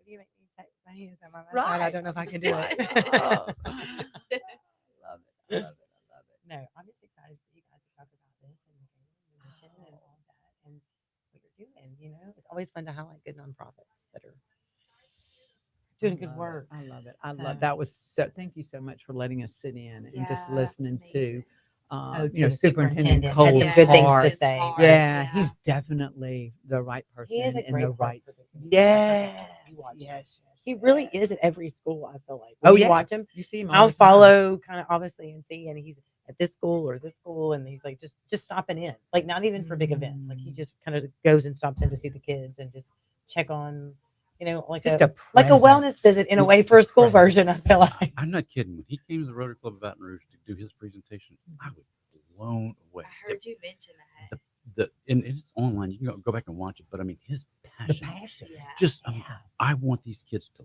learn, and I'm going to do everything I can to help them learn. I love that. Yeah. He is. Yep. Okay, everybody, welcome back once again. I'm Haggai Davis. And I'm Emily Chenevert, and we are in for Brian Haldane on Talk 17.3 this morning. It's been a good morning with you, Yeah. Haggai. Brian's kicking back, listening. Probably with Maybe is he while listening he's driving. Taking some notes and keep doing That's score, right. seeing That's how right. well we're doing. But we are excited to have in this morning a group from Empower 225, a nonprofit here in the Greater Baton Rouge region, and that does some good work. And we have Susan Rogers and Tony Thompson. Welcome into 107.3 this morning. Oh my gosh, thank you so much. This was such a great opportunity to be able to go before the listeners and just share. Anytime we have an opportunity to share about Empower 225 and really what's happening in the North Baton Rouge area, we're excited because, sometimes there's a lot of negative publicity, but we get to bring some positive stories of what is really happening with our youth, our next generation, which is the key for what we get to do, and just empowering them to reach their highest potential. That's what our mission is all about. We just believe, too, that it's great that education is the topic today because, as they say, cash is king. Well, we believe education is king, So if you can have these 5 pillars that we stand on, and education by far is the first one, that educational support. So what that can look like for our young people. Workforce development. It's been mentioned earlier today, like the key to that, that we really want our young people to understand a career. It's not because maybe you've seen modeled for you have 2 or 3 jobs. No, we want you to have a career, and mentoring. That's been mentioned as well. Like that positive role model, that coach, like they are so important. They are vital to your success. Yeah. And then life skills. Like our young people truly, didn't have some opportunities that we have had, in terms of just learning some basic life skills that will take them far into adulthood. And then also just housing is another key pillar. So we believe that if a young person can have those 5 pillars, that they are much more likely to reach their highest potential. So I'm learning about Empower 225. I'm new to this. I Love it. love hearing about it. Tell me a little bit about what you do in North Baton Rouge when you go out when you're empowering these kids. How do you do it, Tony? So we do it in many different ways. I know one of the things that we really love to do is get the voice from our youth and teach them how to be empowered to use their voice. And so we do it in many ways with working with our youth. We're able to hear them give us feedback on what we need to do to better support them as a family unit, to be able to help them with housing, career preparedness, life skills, mentorship, and educational support. So talk a little bit about, I know some of the pillars, and we talked about, you mentioned educational support, life skills, career preparedness, housing mentorship. Um, are there some specific stories of how Empower? I know there's many, and I know we're on limited time here, but give me an example of someone, let's just say from maybe the housing, or is it in that mentorship where you've seen, whether it be a business person that supports Empower 225 that comes to speak to the students, or just give me an example of what you're doing, from an application standpoint. Ah, what a great question, Yes. Emily. So, we most often will work with individuals that are just truly down and have no support. And so to be able to come alongside a young person, I'm reminded of one individual, which once again, we could go on and on with the different stories of success. But one individual from New Orleans area arrived in Baton Rouge, no support whatsoever, no documents even.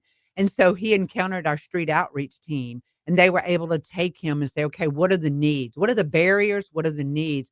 Plugged him into our adult ed program. From that, got the documents he needed, placed him in our housing program. And this is a 19-year-old with nothing. And so I just remember him saying, if somebody ever gave me a chance, I would take advantage of it. And so coupled with one of our board members, a business partner in the community, started mentoring these young men at our housing program, and they connected.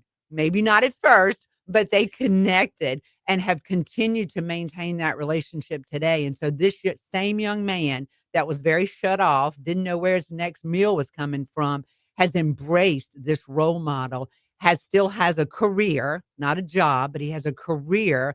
And he also has his own place, his own vehicle. He is receiving premarital counseling from this mentor and just continuing to do life together. And now he's also coming alongside and having a peer-to-peer mentorship with the younger ones that are just coming in the program. So it truly is that 360-degree cycle that we feel is going to help Baton Rouge be a better, stronger, safer community once we can get our that next generation rising up.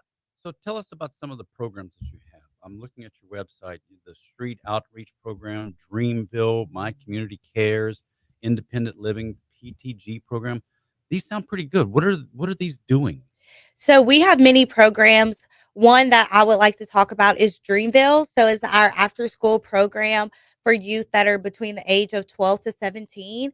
And so we operate on Tuesday, Wednesdays, and Thursdays from 3 to 5. Our biggest goal is to expand the minds of our youth. And so we do that in several ways during that program. We do field trips on Thursday, but it's a good day for them to come relax after school. We're able to give them character, leadership skills. We're able to tutor them, feed them.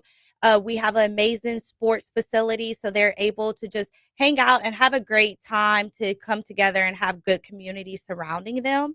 We also have an adult education program. It is an incredible program. We've been seeing so many success from it, but it is youth that have they weren't able to obtain their high set. And so they're able to come in during the day. We're able to give them education support. As Ms. Susan said, wraparound services is a major thing that we do. So not only are they able to get educational support, we're able to mentor them. We're all about stretching their minds as well, just really being a family unit and surrounding them with the support that they need to reach their highest potential. So I've heard it said the most dangerous time in a kid's life is between 3 and 6 p.m. after school when there's no supervision. So hearing that you had that opportunity for kids to get some supervision, some guidance, some, hey, this is what can help you. I think that's an awesome program. It is. Tell me about that. What is I that was 3 to just 6 I hour? was Like, just what goes gonna on? say, You know? oh my Yes. gosh. So for me, listening. So right now we have probably about 65 or so kids that come in that age range. Wow. And just the fact that they get to come and just be a kid. You know, they don't have to Mhm. worry about anything. It's a safe environment. There's no outside influences. They can just play ball. They can be invested in with true character, discipleship, leadership that's going to take them to the next level. And it's just an opportunity that they just don't get. And so listening to them laugh and cut up and hang out, they don't want to go home. They don't want to go. Who They wants don't want to go home leave. when you're playing Right. ball? And I've Right. seen the You know, facility, and you're right. It is a really great it's location. It's beautiful. a beautiful place for them. For someone that's listening, share like how would a student, a young person, find out, or like as far as location, and then talk to me about what you guys have coming up. There's an event you have coming up, I believe, and you can share a little bit more about that as well. Yeah, so a student that wants to be involved with us, they could get in contact with us. We're able to take them in. We sit down with them, we assess them and figure out what needs that they have. And then from there, we're able to, based on what they're telling us, point them to the program that they're most needed with to be able to help them get to their next level of where they want to go in life. And we are super excited. We have our gala coming up, which is Thursday, March 20th. It's going to take place at the Crown Plaza. Doors open at 6. It'll end about 8:30. But it is a great event. It is our biggest fundraiser for the year. This year, our theme is Game Changers at Empower 225. We're celebrating 15 years. Amazing. And so it is a great night. We're going to have a lot of competition. We're going to have a lot of fun, live auction, silent auction. We also have sponsorships available. And so if you're a business owner or a part of a corporate organization and you want to come on and be a sponsor, we would absolutely love that. But it is a wonderful night to be able to learn more about Empower 225, to hear from our staff, and really to get to have a fun time with our youth. And they're able to talk about the difference that Empower 225 has made in their life as well. So your location, you're in up there on Winborn Avenue. Yes, sir. That's correct. Tell us a little bit about your physical location there.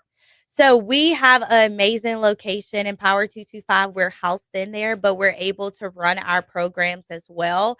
And so it is a red brick building on Winborn. Awesome location. We're able to do a lot. We do our programs there, but we also host community events throughout the year. And so everything that we do is free. We have the space to be able to serve our youth really well, but also to serve the community. We are a pillar in the community. So a lot of people know us for what we do, and they know that we're able to offer a safe space for them to get help as long as with their families. So school ends 2:30, 3:00. How do the kids get to the location? That's a great question. So we are currently we're bringing curriculum into the schools, and so actually helping them understand the importance of character and leadership. And so with that, these relationships are starting to form. And so a lot of the kids from the community walk there. We have some transportation that we're able to go to the schools and pick up kids that are involved and want to be involved, and then taking them all home. So transportation is a barrier, not only for some of our families, but for us too, to be able to really capture the majority of the kids that want to be there. But we are, as Tony alluded to earlier, we're a pillar in the community. And there are a lot of young people, that next generation, that reside right there in our community and can walk, and like I And said, get there. yeah, they don't want to leave, they Right. want to be there. They want to And be a part of that. We're talking with Tony Thompson and Susan Rogers with Empower 225. And when I think about what you're doing, you hear that the partnerships with business people. And maybe there's a business person listening this morning that's, they're very mission minded. I was reading an article recently about the importance of how businesses that maybe take on missions and sometimes they do that naturally. They have something that they care about greatly because of the owner or CEO. But talk to me about that. If there's someone out there that maybe wanted to get more information about, partnering with Empower and then how you guys, they're not just a typical partner from there. And are there opportunities for them to engage with in this last minute and a half that we have to engage with the children and the students? Oh, Absolutely. We are all the village, as we say here in the Baton Rouge community, and we believe that everybody can play a part.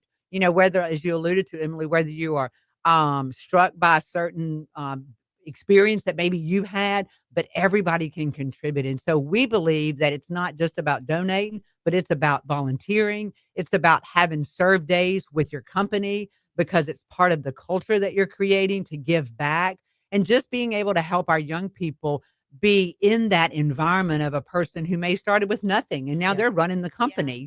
That just brings such hope to our young people. It's And it goes truly back an to investment. that mentorship piece.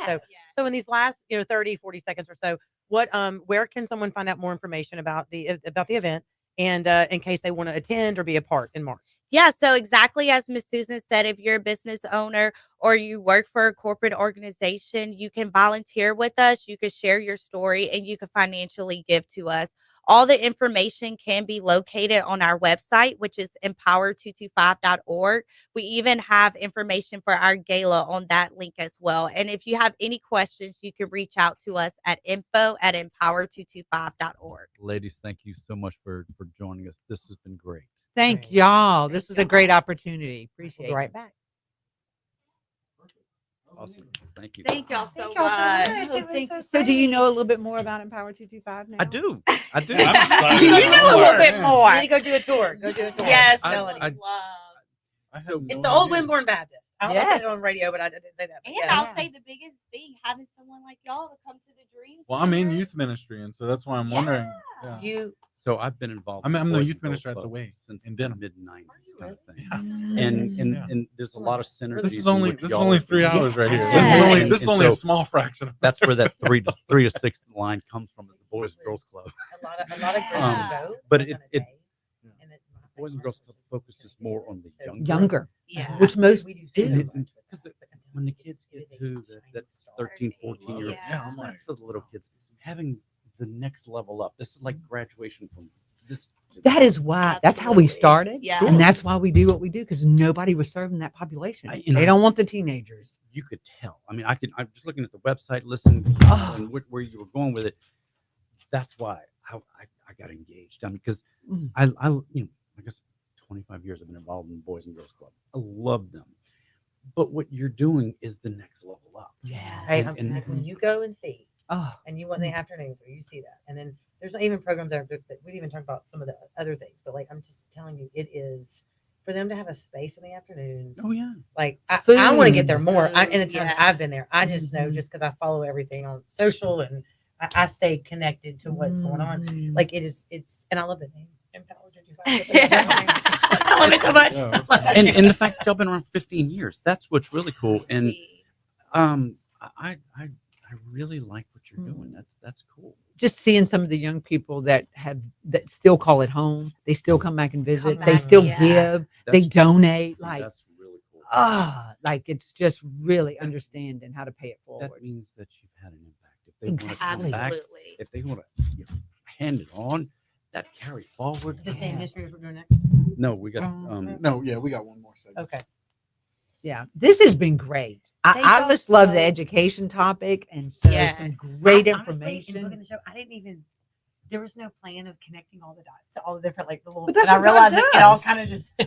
Yes. God does that. That's God. It was just like yeah. just thinking about some good some good organizations to be able to come on, and then I look at it, I was like, oh look at the show. I'm thinking Brian may decide he needs some more family time or whatever, and let you guys Let y'all step in run and it, huh? do this. We'll Don't just tempt run him, but Brian he's got off. one going to college. I'm just saying. I mean, one is, I think, right? Thank y'all so much. Thank It was you. so We nice meeting you. Great We to would meet you. love to have you. In fact, I'll get your information, and next time we do a little lunch and learn, we'll invite you to come and grab a bite and hear from some other team members. And I have his number too. I can text it to you. That's perfect. I can send you his Yeah. number. Yeah. So I did like a lot of public speaking. I'm from home, man. I did like a lot of public speaking in high school because So I we did spoken come word back. poetry and things like that. So Okay. public We can just speaking, talk about that, yeah. spoken word We can just talk poetry. about I that brought that to together classrooms and and allowed this them to one be is empowered to this use their name own history is voices 806. in a unique way. Yeah, Susie's gonna be great too. yeah. That's why this. I'm We have like, that one coming up. exactly. The way this is all I tied wish I together, did. Okay. But you can find me it's on kind of like a Instagram. little God wink that It you is. did good. I know. The more you're talking about the show, you're like, wait a So minute. it's John, but you'll find me. It's at It's Johnny kinda like- Ramos, It's- It's all connecting. It's a God. It really is. That's exactly I know. what it is. I love it. I love it. Yeah. So always encouraging, like my tagline is speak up, stand up, And stay even- creative. Has anyone commented on And then those Facebook things about I've anything? I done, hadn't even like, been checking Facebook. Hello, a if podcast anyone's on listening on creative Facebook. coping We and things like that. No, glad you're they there. Different, more productive alternatives to when going through certain tragedies or traumas. Only 3 Right. on Facebook. And for Yeah, me, usually- I use spoken word Usually poetry, they're writing, 10, things 15. like I don't know that. where everybody is. I guess we run all the Facebook family off. So when I go to high schools, it's like That's right. I present spoken word. At first, they're really apprehensive, like, okay, whatever. Then I do a piece as an introduction, like, I didn't even know you could do that with words. I didn't realize. And yeah, it's just a very primitive form of entertainment and empowerment, right? Because all they're using is their voice. Right. They realize, like, oh, I don't need music. I don't need a big production. Just speak. Like, yeah. Use your voice. So Yeah. I give you a voice. That's you it. know? Yeah. So, God, that's so Yeah. awesome. And look, if y'all That's want to awesome. share this too, like you can go to the Facebook, on Facebook, and we can, Yes. you can pull the clips. And if you wanted Absolutely. to share it on the Yeah, Empower this Zone, the interview okay. will be on Talk It 107. will be. Link to it from your social media, from your and so Did that y'all pull people the can go clips back. per segment? I couldn't Yes, remember. I was Okay. actually working on it, so Okay. it'll be available. So tag it so people can go back and hear this segment. Okay. Oh, Yeah. you're Yeah. so perfect. Thank you so And much. can you send a picture to Miss Susan? Thank you. Thanks, ladies. All right, y'all have a good day. Hospitable. This was Absolutely. great. Thank you. They're so sweet. Mhm. I'm glad you enjoyed it. That was good. That was awesome. See you later, Susan. No, she's great. Here you go. She- You ready? Mhm. Okay, everybody, welcome back once again as we close out the 7 o'clock hour. That's right. That was a really cool segment. Great segment, Empower 225. I've always, when I heard the name, I've always liked the name Empower 225 because it makes you just want to go. We're going to go change the greater Baton Rouge area. We're going to go like, where do I empower. sign up, right? Where do I sign up? Right? Like, Exciting. I'm going to go. We're going to help families and we're going to help kids, and we're in this. And so, look, but yeah, I'm glad they mentioned their gala. So it is good, and it just it goes to show, no matter what, like in our community, whether it's a nonprofit, a business. We heard from our superintendent. There are people in our community I know that want to make the lives better for our children and families, and it's just working together on that. If you're not wanting to better your community, why are you in the community? That's and Is this not your just soapbox for the morning? Hi guys. Is your- that's just always been my approach, though. I mean, I've led a very blessed life. I've had a lot of wonderful opportunities, and it would be, I don't know, harmful to me in my psyche if I didn't try to help people and give back into the community. And so I loved having these folks come on and talk about such a great mission. If we can give them just a little bit of a spotlight and somebody hears that and goes, oh, you know what? I want to get involved. Hey, that's what this is all about. That's right. It's exactly what it's all about. And it kind of opens up your mind and heart out of our own. I always say that we're also busy in our day-to-day life, right? We're going from thing to thing, getting into work, dropping kids at school, activities, all the things. But sometimes those little moments gives you a glimpse into the life of others and serving others and like what's going on, maybe a region of Baton Rouge that maybe that's not where you live and you don't really know what's going on, but that's a way to connect. And I think, and there's so many great organizations that do similar work, but that maybe it's not exactly that, but they are still investing into the community. And, it's good for our kids. I always like to we talk to our kids a lot about that kind of thing as well. So Lamont said it best. I mean, the people, just because you live in North Baton Rouge doesn't mean you're not going to be working for General Informatics as an IT tech at some point. We need more people who are educated, who are, know how to do things, whether you're working on computers and computer networks, or if you're working at Starbucks serving coffee, you still have to have some education. You have to have some wherewithal to use what God gave you between your ears. Yeah. And yeah. and if you're not empowered Right. to do that, it's hard to accomplish those things and to reinvest back in your community. And I will say, we were talking in that last segment a little bit about some of the businesses. Is that I was recently at a conference for a company we work with, and it was an interesting component of someone there speaking talked about businesses where, yes, the profit matters greatly. You have to run a business and have to have profit. But when they found out that when some businesses connected to mission, whether it was outside it or their own someone in the company found something they believed in, or they found something outside. It motivated those that were working in the company. It motivated even CEOs to where it wasn't just about the dollar. It became about helping somebody else outside. So that's what's cool about that organization is that they really try to work and then rope those people in to come and speak and mentor and whatever. So Yeah, that was really great. This is you did such a good job in putting together the first 2 hours. I And appreciate and Emily, I give you the full credit. You booked all the guests for the show today, and it's been a great group of guests, and I'm looking forward to the next hour. It's going to be even that much more fun. So I've loved this whole segment because it's kind of flowed together so nicely. Well, I appreciate that, but hey, it's been a team effort since we're at 107.3 without Brian Haldane this morning, right? So, it's been a good time, and we have another hour coming up, and so we will, keep the conversation going. That's right. We'll be right back with this day in history after these commercials.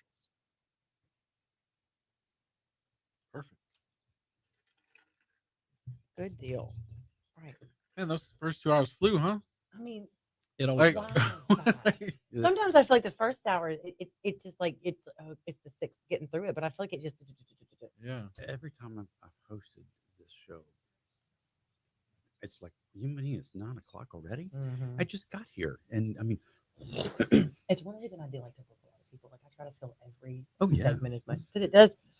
It's again, it's fun the conversations and getting people talking about things and well, all of that. giving people a platform Yes. to talk about them, because you don't want to hear me talk about me. I mean, I'm pretty boring.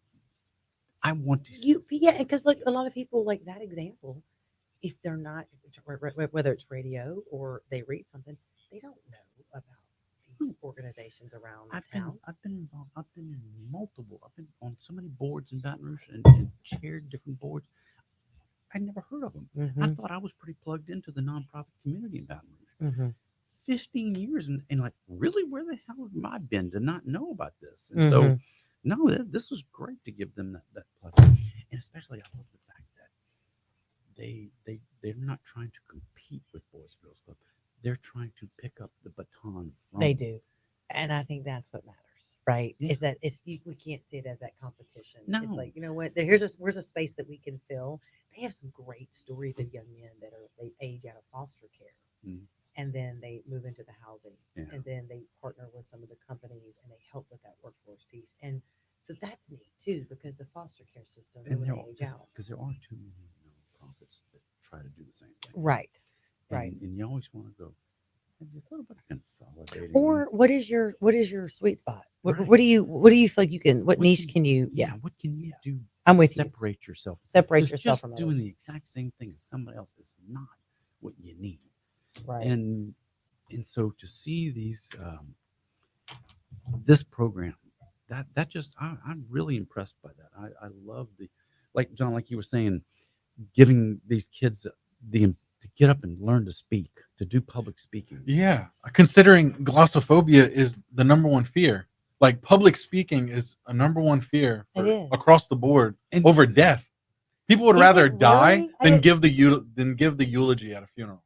And so, They'd rather be the one in the casket. That's a whole like if you segment look right up there. the number one fear, yeah, and I love speaking on it because that's what I So want to this- empower students. And the earlier we let them know, like, hey, you have a voice and you can use it And what's positively. crazy is so with administrative, a lot of administrative work, and I've spoken to young people forever, and or just an environment. So for me, getting involved where I'm at now, it wasn't as weird to get in front of people because I was a communications major. There's that at Manship, but also just engaging since I was younger. But you're right, I never thought about that. I did not know that people would rather die than speak in front of Yeah. people. So I'm that really odd person in that I have my entire life loved public speaking. I remember as a little kid Mhm.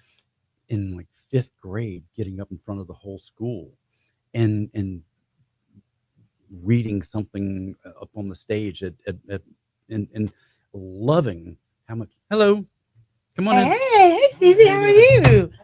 I'm super early.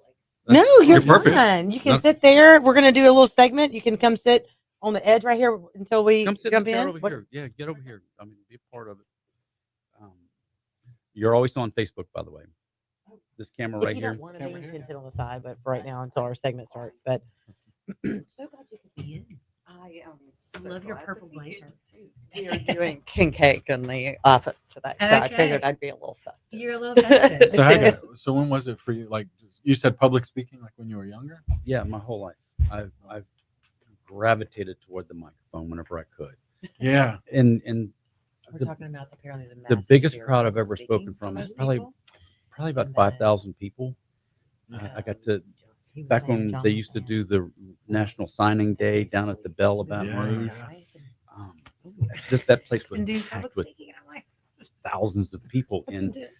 I was working for That Intel at is the time, and we were one of the main wild. sponsors. And they said, "Hey, somebody needs to go out there and talk about Intel." Here, Haggai. And I walked out and I did 5 minutes on the internet Yeah. and what Intel could do. And I mean, And when I say, you know, I'm saying, it was like great. Yeah. But a lot of people, Haggai, they Oh, will I know. they will vomit at the thought of that. I mean, there's no way. No, I go by Susie. I assume. I love your official name. being I was like, I wanna be on a BBC. microphone. Yeah. Being in know, front of you. People call me. Everybody calls me And is Susie. it- And that's Should I why say this show? radio show works Shout. so well. Shout. Because it Okay. gives Is me it- that platform. Is it Like wow. Is Okay. what Mary Beth Hughes. not a fear like to fail? Is that it? Because even when I started doing this show, I had zero experience in production, and I got on here and I was willing to fail. I was willing to I have, like just try it That's and so see if cool I that can you do were it. willing to do that. Yeah, have- I was That's- willing to say I'm going to fail on air. I'll fail That's quote fabulous. because I another- want to accomplish this. You know what I mean? Another TV reference: failure is always an option from So I just MythBusters. want to say, Yeah. I could Failure just, has like, always been an option. That's for me. it. vomit Failure has everything happened that I want to a say, lot for but me. I'm like, And so, interrupt okay, me I- and ask questions. screw that up. So Let's do it's something always different now. good to say. you know, So, and yeah, But I you feel don't like if learn- you're failing forward toward your goals, I feel like Okay. there's a way to fail backwards Okay. and fail forward. Yeah, absolutely. And so, And it sounds to me you've fallen forward. Like it failed forward. Like if you failed, One oh, I step messed back. up on that. You know One what? step back, Let's two try it steps again. forward. Yeah, one step I'll back, get it. 2 steps forward. Yep. One step back, I'll two get steps another forward. opportunity, and then I'll be better next time. And then Make next my time. own opportunities better Yes. next time.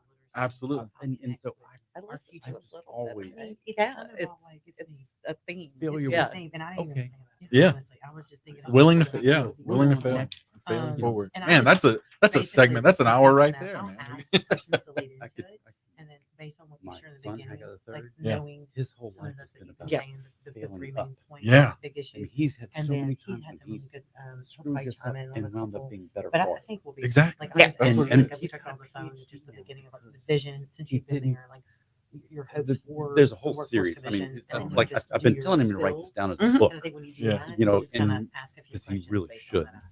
So it's real. But yeah. Well, we got the That morning show. We're- for Are guys we ready? Yep. Okay, we're coming back. We're coming back. Here we go. All right, we're back for the last hour of the Mornings Without Brian Haldane because I'm Haggai Davis. And this is Emily Chenevert, and it's been a joy to be here this morning and fill in his shoes, I guess you say a little bit, but It has been so much fun doing this. it's been with you. fun. It's been a good time. And are we going to do a little bit of this day in history? Yeah, you know what? Let's get into it. Let's go.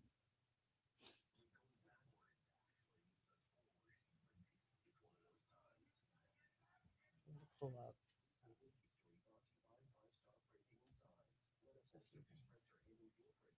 I'm fascinated by the chemical structure of DNA discovered on this day. No, really. Yes. 1950. Watson and Crick. All right, all right. Let's see. Let me get this thing loaded up here. Hey, starting off in 1849, the first boatload of gold rush prospectors arrives in San Francisco from the East Coast. Of course, it's the beginning of the gold rush. The gold rush. Yeah. Hey, 1940, first televised basketball game. Okay. Really? Pretty cool. Okay. Yeah. I like that one. That's a good one. Yeah. 1961, U.S. President John F. Kennedy names Henry Kissinger a special advisor. Okay. 1972, U.S. President Richard Nixon ends historic week-long visit to China. Okay. Entertainment news here. 1983, the final TV episode of MASH airs on CBS. I had that one down. You Yep, did? I Yeah. did. Yep. Haggai, you were a fan of MASH? I was one of the 100 million people who was watching it. Yes. It said 125 million watched that Really? last, that Emily, last you episode. too? I mean, I had to go back and watch some old ones. Yeah. Like half of the population of the United States at the time was watching that show. Oh, absolutely. Absolutely. 1935, Shirley Temple receives her Oscar as a 6-year-old. Wow. Wow. That's what I should have been. I should have been killing at 6 years old I instead know. of Killing drawing it, Ninja right? Turtles and stuff like that. What was I doing? In 2006, Effa Manley becomes the first woman elected to the Baseball Hall of Fame. Oh, okay. Okay. Impressive. Awesome. Yeah. And Good stuff. in 1980, I Will Survive wins the first and last Grammy Award awarded for Best Disco Recording. Okay. Really? I have another Grammy one in 1984. Michael Jackson's Thriller won 8 Grammy Awards. Oh man. I mean, Thriller. Rightfully Come on. so. I mean, Yeah, rightfully so. Yeah. Okay. So I remember being a kid in college and watching when the Thriller video debuted at midnight on MTV. And we were all sitting around watching it and just blown away. Blown away. That was just such an amazing video to be watching. I have a science discovery in Hey, 1953. let's So this is 1953. The chemical structure of DNA was discovered. So it's this idea that they had determined the double helix structure of DNA containing human genes. They knew that in the, so I mean that's kind of, I'm just kind of geeking out a little bit in the No. science world, but it's kind of a big deal. Nothing right? wrong with that at all. Hey, you know what? Speaking of science, 2013, the brains of 2 rats are successfully connected so that they share information. What? Talk about scientific facts. Like, what is going on here? What is happening? All right. So this time of year in 1827 was the first time New Orleans had Mardi Gras. Okay, yeah. Wow. And what- 1827. 1827, yeah. 1827. Brian and I were talking about that the other day. Yeah, and those folks from Mobile will tell you they were doing it 5 years before that. So Yeah. we That's did a it. very We've done it timely better. this day in history. This We've done weekend, it better, right? We've Done done it it better. Absolutely. 1960, the U.S. Olympic hockey team beat the Soviet Union for the first Mhm. time. Not the Mm. 1980, but this was in 1960. Okay, yeah. Let's see. 2023 FBI Director Christopher Wray confirms the Bureau believes COVID-19 pandemic likely originated from a lab accident in Wuhan, China. Wow. In an 1860, Matthew Brady photographed President Lincoln standing right beside Joe Biden and President Trump. What? Well, not okay. Maybe the Trump and Biden Is weren't that in the fake news? picture. Is that fake news? That was Haggai? that was AI generated. That the second part of it. But yes, in 1860, Abraham Lincoln was photographed for the very first time. Wow. Man, that's good stuff. Yeah. I enjoy that. Let's see. 2024, Mitch McConnell announces he is stepping down as Senate Republican leader in November as the longest serving Senate leader in U.S. history. Wow. So that happened a year ago today. A year ago today. Yes. Time flies. How in the world? It's like you does. think about that really a year ago, Right, you know? right. I mean, that's So pretty what you got crazy. for birthdays. We got any birthdays? Birthdays. Let's see. I think there's some birthdays out there. Well, another thing about in 1854, Republican Party was found, and during in 1854, I had another one that we had. Well, you got the MASH one that I wrote down as well. I will say the war in 1991 on this day, the Gulf War ends It did, after yes. Iraq accepts a ceasefire following their retreat from Kuwait. That was another thing on this day in history in 1991. Yeah. As far as birthdays go, I have country singer Jason Aldean today. Let's Wow. see who else here. Anybody else on your end? I don't have too many notable ones here. Where people may recognize the name. I Right. didn't see There's too a many. That there's a ton. couple. I mean, we're probably missing some massive birthday. We're all going to be like, we're probably going to get some text Yeah. messages. That, And I've like, are checked you several kidding me? websites, and I it's just like, know. We don't see anything. reality stars or YouTubers and influencers. I know. I don't know if the listeners would care too much about that. Let's see here. This is an Moving on. actress from Gilmore Girls, Kelly Bishop. I'm not sure if Okay. anyone's familiar with her. Okay. I Robert remember Sean that. Leonard. Gilmore Girls. Yep. Yeah. Let's see. As far as deaths go today, Jane Russell, actress Jane Russell, passed away today in 2011. In 2009, Paul Harvey died. Paul Harvey. Wow. Yes. So those of you old like me who grew up listening to talk radio, listen to Paul Harvey, and now you know the rest of the story. Just was such a great part of the day to hear the Paul Harvey rest of the story.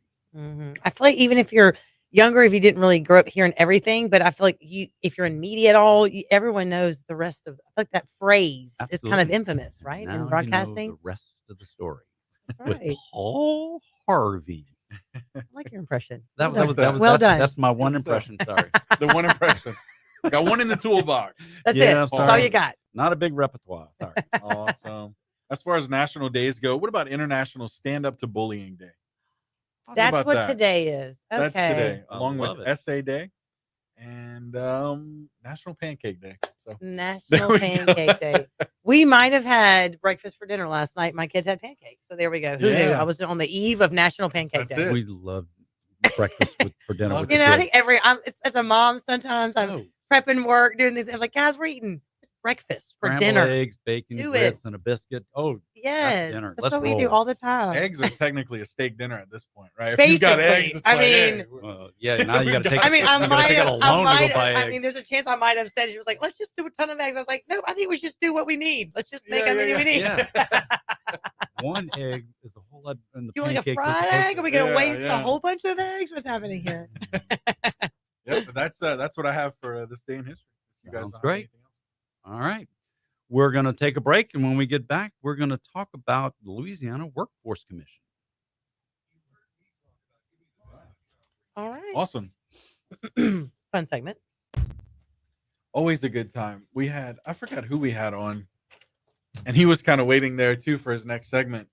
And Brian's like, look, I apologize for what's about to happen. It just Oh my God, it that's just went off the rails. amazing. Oh, it was Friday. The mayor of Monroe. Friday. Oh, So he was Friday. here, It was Friday. Yeah. and Brian's like, we're gonna have an educated conversation after this, but we have to get through this. just give us a That's few minutes. It is Awesome. kind of a fun thing to go back and it makes you remember things. And you, And when you find out things that happen, it's like, you're like, what? Like, that's insane. Like, I was like, what in the world? Friday came by to see me after he talked to y'all.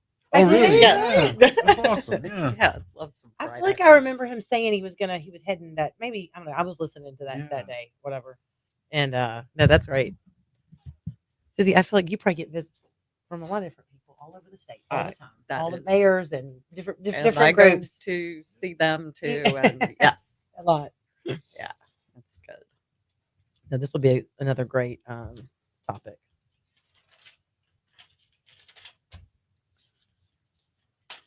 Go through. This is about a 15-minute segment. Yeah, it's a good. So if you haven't noticed that 2 minutes, 1 minute, that's 30 seconds. And if you see this, it's time to finish up. Okay, that's helpful. But we do a lot of finger It's pointing. so much easier to like when you're in studio. I feel like when you're on the phone, I feel so bad. I'm always texting people. So sorry, I'm cutting you off. I don't mean to cut you off. Yeah. Right? But it's so much easier this way because you can make signals. Absolutely. You know, You can have yeah, your instead of a It is. panel notes It's so or much something computer where screen in front of everybody's you. trying More to. relaxing. I feel like Yeah. Yep. it really is, and it feels more like a conversation when you're face to face. But you want to make sure you're close enough to the mic so that you can pull it out to you or slide the chair in. But you want to make sure that people can hear you because I've seen way too many times when people get way back out here because they're afraid of that microphone and then nobody can hear them or can barely hear them. Sometimes point to me and be like, turn them up. I'm like, I can't go any further. Right. It's all the way up. It's all the way up. It's like, I can't go any Now, do you ever take off much? Not really. Not really. Not really. I try to be as consistent as possible. Mm-hmm. Or if I am taking off, they know about it in advance. Yeah, Um, to have But yeah. somebody come in and help. So I just try to be as consistent as possible. So you've been here how long again, John? I mean, Going on a year. Okay. April 1st will make that's a right. year. I'll make a year. Yeah. Where were you Which is before a- that? I was working in the plumbing industry. Really? Yeah, I was doing a bunch of different things, and I realized, like, what am I doing? Like, I'm spinning my wheels. I want to talk for a living. I've been wanting to do it for years, and it just didn't work out. And my wife's like, "You're not happy doing anything else. Just give it a shot." I'm like, "Okay, Oh, that's babe. awesome. Say no I love more." that. So my Aw, wife I was love really a good. supportive Oh my Yeah. gosh, yeah. spouses like Right. that. That's mine. Mine's the All the same time. way. Yeah, Mine was like with running for absolutely. office. He was like, "What are you doing?" Right. Coming home, like no one does this for fun. No one's watching committee hearings. Who watches C-SPAN anymore? And I'm like, There's, Yeah, there's no That's telling cute. how Love far deep down in the dregs of society I would be without my wife. Mm-hmm. So Oh, you have yeah. saved me from myself on way too many occasions. so many I things. totally And agree. Shane would just be like, I'm giving these spills and speeches about concerns and the future of the state. Like, what are we doing? And what if we did this? And he was just like, you're talking to the choir. Why are you still talking to me? What if you Go do talk to something the with it? public. Yeah. He was Go like- talk to the people he who was like, you don't make a lot believe of that sense. already. So Oh, that's I don't think he's sweet. listening on Facebook right now, but if you are, appreciate you. Yeah. Heck yeah. He always listens from the office a lot of times. So Yeah, that's great. Y'all ready? yep. Let's roll. All right, everybody. Welcome back once again. Haggai Davis and Emily Chenevert sitting in for Brian on Mornings Without Brian Haldane Friday. That's right. That's right. Talk 107.3. We are excited to have our secretary of the Louisiana Workforce Commission, Susana Schowen. And thank you so much for being in today and having this conversation about workforce and what's going on in our state. And so I feel like that's a conversation that needs to be had more. Wouldn't you agree? Absolutely, I would. And I appreciate y'all so much for having me in to talk about what is my favorite subject, which is workforce development. It's my favorite subject because it is the key to everything. It's the key to prosperity. Our businesses in Louisiana cannot drive our economy forward if they don't have the workers that they need. And it's the key to upward mobility for our people. And I take that very seriously. I am so grateful to Governor Jeff Landry for giving me the best job I could possibly hope Your for. dream job. Absolutely, it is. And serving the people of Louisiana is the greatest honor of my life. So tell us a little bit about the Workforce Commission. What do you do? What is it? What is the mission? All of those kinds of things. Absolutely. So, first of all, everybody thinks workforce development when they think of the Workforce Commission. And that is a major component of our work, but there are a few others as well. We do have an Office of Information Services. They produce the unemployment rates, the occupational forecast, data like that. We administer the unemployment program. So we administer that from the employer side and also the benefit side for people. And we administer workers' compensation. Amazing. So I've heard you talk a little bit, whether we're in the legislature or at events about about these pillars of, and just kind of one of which I've heard you, and we've talked a little bit about dependence to independence and how we accomplish some of this within the people within Louisiana. Can you share a little bit about those pillars and just that the vision of that? Absolutely. Yes. Thank you for asking me that. So we have defined 3 primary strategic goals at the Workforce Commission, and those are the 3 pillars underneath, the big goal of helping people achieve the American dream in Louisiana. So the first one of those goals is business workforce solutions. We can't help our people get jobs if we aren't focused on the employer first. And we need to focus on our employers in order to drive our economy forward and make sure that what we're doing from a workforce development standpoint is strategically focused on growth in Louisiana.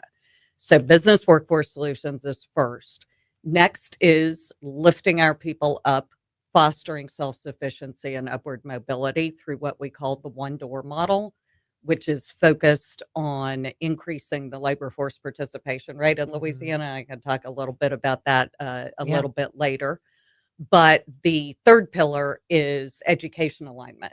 And I know that you had Superintendent Cole on earlier, and working with our K-12 systems to make sure that they're able to focus on workforce development the way that he talked about.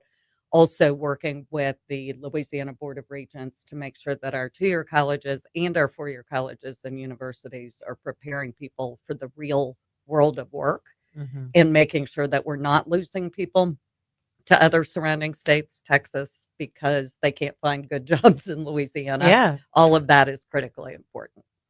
I love that you call it the real world because so much of what lives in social media nowadays in front of people is not real. But having an actual job where you're being productive for the business that you're working for and you're generating something towards making this a better place is really important, not just for the business but for you personally as well. Having that fulfillment of a good job and succeeding in something, that's part of what you're talking about. It absolutely is. And I'm so glad that you phrased it that way. I did mention the one door model a moment ago, and that is our solution, and not just ours. This is a national movement, our solution to people being trapped in poverty. And a lot of those folks do not have that sense of internal pride and purpose that comes from employment, and the kind of employment that allows them to be self-sufficient, to support their families in the way that they would choose to do in the communities where they want to live. We've got folks that are mired in poverty that would love to be able to work, but there are barriers that prevent them from doing so. And I think that fundamentally leads to people leading diminished lives and not Mhm. having the opportunity that so many of the rest of us have had. Mm. So does the Workforce Commission help people? Like, I'm in the IT world, and so if somebody is looking over there going, man, working on computers would be kind of fun. Does the Workforce Commission have a way to help that person find out, get resources to get into that type of an industry? So, yes, we do. We are working right now to better strategically focus those resources. So, I do want to kind of say that. Mhm. But right now, and yeah, not just IT, any industry. absolutely. It is Like all connecting about the that. dots you're Yes, saying of like yes, the needs of absolutely. the businesses and the yes, you're saying. Yeah. Exactly. And so, yeah, better drawing those connections is an important part of our strategic plan. But I do want to say right now, people can go visit any of our network of American Job Centers around the state, and anybody can go. You don't have to be in a particular situation. And they can help connect you with some career planning resources. They can connect you with education and training, and they can connect you directly with employers. And that is what they are intended to do. We also do have resources on our website. One of them is called My Life, My Way, and that helps people understand what their career goals are, how much money they're going to need to earn in order to fund the lifestyle that they choose to have, et cetera. Interesting. And then they can explore job openings, and they can also explore educational opportunities. If somebody wants to take advantage of these resources, do they need to make an appointment to come see you? Can they stop into the workforce offices? What's the best approach for somebody who is struggling to get something better for themselves if they don't have a job, or if they don't have the job they want to come to the Workforce Commission? What's the best way to do this? So they can literally walk in the door of an American Job Center. They can Google search American Job Center, and they're going to find the ones closest to location. them. Yep, absolutely. We've got a ton of them. Almost every parish has at least one, and many of them have more than one. And they can walk in those doors and ask for help. They can also reach out to us on the website. There are a number of ways in which they can access those types of information. I also do want to kind of give a shout out to our Louisiana Community and Technical College system, Mhm. because those colleges can also have a great set of resources to And help it's great people. that you bring Yep. that up, Susie, is because I was just recently at a roundtable with some of their leaders at Baton Rouge Community College, and we were just sitting there talking about those things and showing the numbers of students and people like what they're learning, the types of programs within our community colleges and technical colleges, and how so many of those we talk a lot about here in Louisiana about keeping our people here and finding jobs here, and so they don't have to go elsewhere.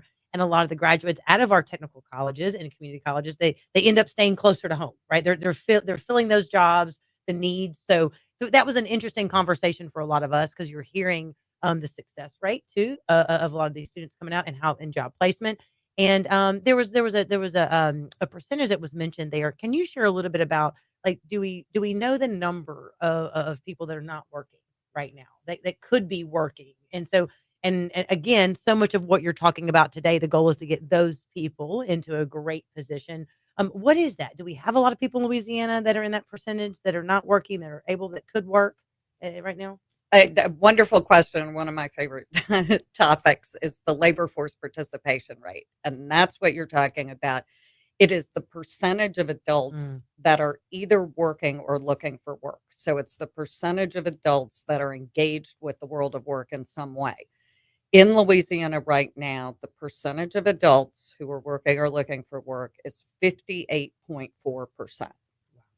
So over 40% of our adults are sitting on the sidelines of the economy. And that is a critical part of the story of Louisiana where we struggle. When we look at where we rank in terms of crime rates, poor educational outcomes, poor health outcomes, it is the story of our low labor force participation rate. Got it. So the goal is to do a lot of what you're talking about is to get that 58% or that percent. Is that what it said? Was it 58%? 58.4. 58.4. She knows it down to the point. I love it. You better believe it. 58.4. That it's the goal would be to get these people hey, in front of whether it's an employer, the tools needed to get in that position, would you say like a lot of the efforts of the commission is to help connect the dots there? That is the one door model that I've been Yes, talking okay. about. It's about helping these folks cross the barriers, barriers. that are standing in their way.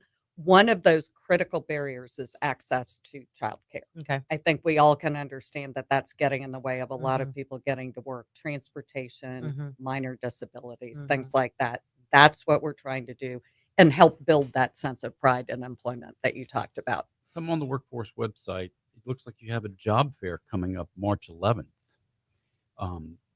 over at the Baton Rouge General. Is that the type of things that you do around the state, having different job fairs to bring people who are looking for a job into the same place with the employers? That's exactly right. We hold job fairs all the time around the state. I also want to say employers can reach out to us and we will hold job fairs specifically for those employers as well. That's a great way of just connecting all the dots. And that's what we talk about, even in some of our other segments today, but just talking about how finding the needs, like you said, the employers, in order for their businesses to grow, to build the economy, it's finding those people that have the skill sets or maybe need a little bit of a certain few skills to kind of do that. So a few seconds left. You can go ahead. I just want to say thanks for coming in. This was really cool to hear. We have these resources and that so many people don't know about and don't take advantage of. And so go to laworks.net and you can find out as much as you want about how the Workforce Commission can help you. So thanks for coming in. Thank you, Susie, for Thank being you. with us today. Appreciate it. Okay, so we've had a great show so far. We have one We're segment back. left with Speaker of Be- the House, That's right. Speaker We'll DeVille. be back in a minute. Thank you very much. Thanks, you so y'all. much. That You was did a so great much fun. job. I Thank you. know. I love it. Glad you could be here. Absolutely. I hope you just, rocking and rolling to your next thing. Well, Cool. and Enjoy we're your going to king be cake. dropping some legislation, hopefully, with your good friend Stephanie. So I'd love to come back on and 100%. Like Yeah. I've already told her anything that's coming up, and she's filled me in a little bit, but not yet. So I cannot wait. I'm excited. Yes. I know the gist of it. So yeah, good. It's going to be great. good deal. Thank you, Susie. Thank you. Okay. Do we have so I think the speaker will be driving. It's sad. One of our senators, his father passed away. And there's a funeral today for Senator Blake Miguez. His dad passed away. So a lot of our colleagues are on the road heading there. A lot of senators are. And he's driving. And then I think let me see. Representative Julie Emerson actually may be in the call as well. So I need to see. And he'll be calling in. He has my number.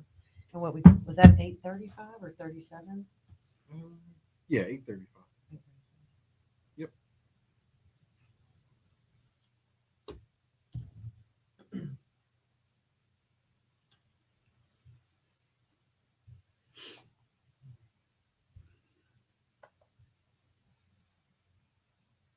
I told him to call it on 8:33. Works. Golly, y'all, 28 minutes left in the show. It just Yeah. flies. Went by so quick. Are there some days it doesn't? Do you feel like, or is it? Oh, usually yeah. it's always- It's fast paced. I guess my mind's like racing, like You're always a going million from, miles like- an hour of like, okay, picture that, this, got that going, this, that, break here, all these things. Yeah, I know. Studio. Yes, sir. Good morning. And we'll have you up here in just a few short minutes. All right. Thank you. Where's he from? Eunice. Yeah, So okay. his whole area is. Acadiana. Mhm. Nice.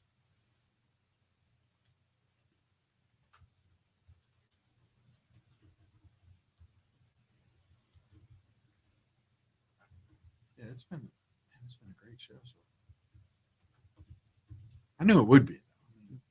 When you Got load, Haggai and Emily here. when I you knew it was load- gonna be good. when you load the show up with guests who have interesting things to talk Yeah. about, it makes it engaging. Yes. I mean, content. It's all about content. It's all about content and the I mean, passion I've been sitting behind their back here content. like, I don't want to give them one more minute. Like, I just want to hear more of this. Like, It's something we figured out a long time ago with our show. If it's not interesting to us, because we come up with 15 topics that we cover in an hour show, right? And if we're not interested in it, we're not going to talk about it. Yeah. If we're excited when we're talking about it, whether it's Meta's 31,000-mile subsea internet cable they're stringing around the globe, that's cool. I mean, you're stringing, you're connecting New York to Brazil to South America to South Africa to Australia back to the San Francisco with a single cable. I mean, that's fascinating stuff. And so I love things like that. And when you have people everybody who's been on, it's engaging. You want to talk to them. Yeah. And so the listeners are going, if they hear it in our voice that we're excited, they're going to be excited. Now, not everyone's going to be interested in workforce commissions. Okay, fine, I get that. But at least you're going to hear the excitement and the passion in the voice. And I will say, and too, like topics like that, it is so unique. But there's a lot of business people listening. There's people that are always thinking, "Oh, it makes you also feel What's up, Jordan? Feel about your state." Like, okay, so like, are people working, or is this? So it, even if it doesn't directly connect them, it's just knowing that someone's thinking about this. Yes, like someone's moving the ball down the field, and I like it. There are good things the government does, despite Elon Musk.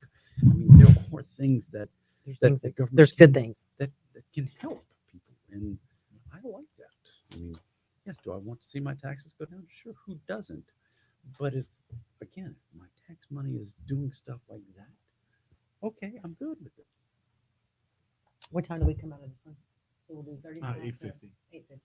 So we have another good 15 minutes. And then the last little segment we just wrap up the day, kind of summarize what all we've talked about. And,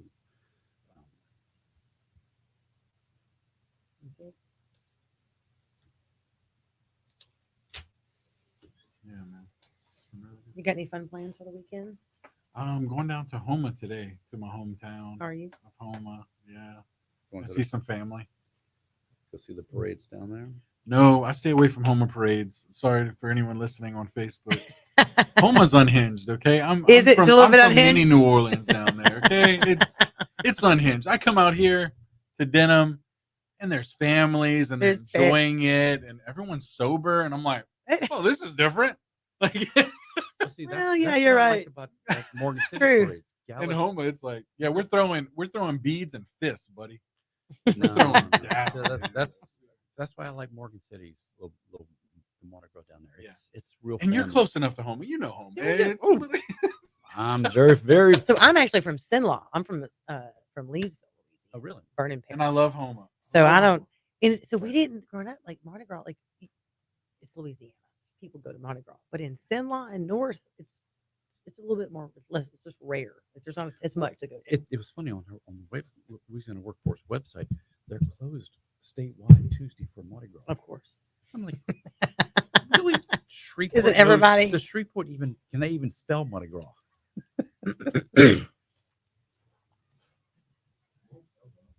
When I take off my mic, it comes out of here. So, all right, you ready? Mhm.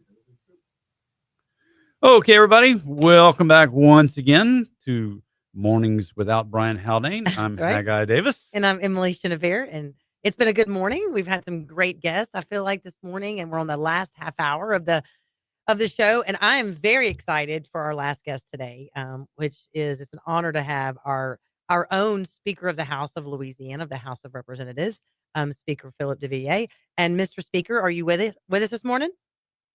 Yeah, good morning, Representative Chenevert. How are you? I'm doing well, doing well. We are rocking and rolling. We are moving right along on our show. And we say the best for last with our speaker on the show this morning. And thanks so much for taking the time to speak with us today. And just wanted to kind of dive in and just ask a few questions about, looking back on last year. I think us in the legislature, we accomplished a lot. We were in, multiple sessions and huge tax session. And just what are your thoughts as we're getting into, prepping for another session and going in April? Yeah, absolutely. I mean, I think if I could sum up last year, I would say one word, just hope. And that's something that your class brought in, certainly a renewed sense of hope for our state. And it's just been an exciting first year of this term. We did so many wonderful things. I mean, as you know, we had 3 special sessions and a regular session. Started off with tackling the major problems we have with crime across our state. And we had to look back at some of the policies that the previous governor and administration pushed for, which really wasn't moving us in the right direction when it comes to trying to get the problems we have with crime across Louisiana in control. So Governor Landry brought us in, and I think we did a phenomenal job following his agenda and really doing everything we could to really change the problems we have in Louisiana when it comes to crime. Because as we know, we could have the best education and the best tax policy, the best insurance, but with the problem we have with crime, it just people still wouldn't want to come here. So that's the first thing that he wanted us to address, and I think we did a phenomenal job with that. And then rolling into the regular session, I can't say enough for what we did when it comes to education reform. That was some major hurdles that we looked at, and of course, with the leadership of Chairwoman Schlegel, we just did some phenomenal work, letting teachers teach, allowing money to really follow the child, and allowing the best education path for those child. And we'll start seeing those policies, as we move on through this coming year. But I mean, just seeing from 2019 when we were 49th in the nation, and then of course in I think 2022 we were 42nd, and then most recently it was announced that we moved into 32nd in the nation when it comes to education. So now you're starting to see the needle move in a really positive direction. So that was just incredible. You don't hear a lot about the investments that we put in the regular session when it comes to our roads and bridges. We put literally hundreds of millions of dollars trying to take care of preservation on our roads and bridges, and those projects are taking place. I mean, I'm literally sitting on the side of a highway right now watching them do road construction. And then, we have about a $2 billion deferred maintenance backlog. So we put $75 million of our state dollars to start addressing that. I think this year we're going to try to do something similar. We have, about a $4 billion backlog when it comes to sewage and water issues across the state. So we put around $100 million of dollars in that. And then, of course, we put around 150 towards safety initiatives. So just the extra dollars that we put out across Louisiana as priorities to show, our constituents that we're taking this serious. We really want to change our state. What we did with LED is phenomenal. I mean, Susan Bourgeois she's a rock star. If you haven't met her or had her on your show, that's something that y'all really need to do, because I can't say enough about what she's doing to change Louisiana, working with our administration and our legislature. So, and she'll tell you, I mean, businesses are now calling. They're wanting to look at Louisiana as a great place to locate. The ones that are here are wanting to grow. So, we just have so much momentum going on right now. It's been incredible. And then, of course, going into the special session that we did in November on tax reform, that's 45 or 50 years of work that we just really needed to look at on what we needed to do to change our tax policy across Louisiana. And, I've tried for my tenure in the legislature, and some of the things that I've heard over and over again was the franchise tax is a problem, the inventory tax is a problem, the high rate that we have when it comes to corporate income tax, the multiple levels of tax rates when it comes to the personal income tax side. We were able to address all of those things in the special session, and certainly with the leadership of Chairwoman Emerson. By the way, it is her birthday today, so we need to celebrate that. But I'll just say that I'm so excited to be a part of this legislature in the first year. Just so many things that we were able to address, and certainly we have a long ways to go, and we haven't stopped working since last year when the session ended to get ready for this coming regular session in April. Well, there's so much that you just kind of roll off as like what has been accomplished. And I'll just be honest, as a freshman legislator, although we're going into my 5th session in a second year, which is unique, but I feel like we are just getting so much of the seeds that you all have sown, the hard work over these last 10 years for many that have been in the legislature, and we get to kind of come alongside, support so much of that, and keep the ball moving forward. And so I think you're so right about there's hope. I think people are there's great energy. And a shout out to Representative Julie Emerson. We were doing birthdays on this day, and I didn't say Julie Emerson, so I feel like I have failed our chairwoman, but it's okay. So, Haggai, did you want to ask the speaker a question? I know you were. Yeah, well, so certainly we have a session coming up here in April, and it's going to be a fiscal session. What are some of the highlights that you think are going to be most important for this upcoming session? Yeah, I mean, look, I'll tell you, talking with Chairman McFarland, trying to make sure that we don't allow any of our budget growth. We want to make sure we keep a standstill budget. Any additional dollars that we do recognize, we would certainly like to put that back on the highways and the infrastructure needs of our state. But we're going to be focused on trying to look for efficiencies in our state government. Our governor is really doing a good job with that. We're working close with the Senate president as well. But one of the things, and I'll tell you, over the last about 8 months, I've toured around 80 districts throughout the state of Louisiana. And consistently, I'm hearing from people from those constituents in those areas saying we have a major problem when it comes to insurance. And we're hearing that over and over again. And I want to remind the listeners that in the regular session, we passed 38 insurance reform bills. 37 of them went into law. So I'm certainly hopeful that those bills that have went into law, and actually most recently became effective early in January, we want to see the fruits of those labors start coming to fruition. But we're going to go right back to work. We're going to come up with a good package of insurance reform bills and do everything that we can to address the problems that we have as much as we can when it comes to the crisis with insurance across the state of Louisiana. I will tell you, we really do have to reform our DOTD structure. So that's something that Chairman Boyack has been working on. Every month he's bringing in DOTD, asking them where they are with projects, where they're having issues with projects. So, I think that's going to be a heavy lift. Along with DOTD reform, I think we're going to see some form of civil service reform, which will be, if it is much needed. Our oil and gas industry needs to see that we support them again in Louisiana. I mean, that's something that stood up Louisiana years and years ago, and we want to show support. We really want to look at lowering the severance tax on oil.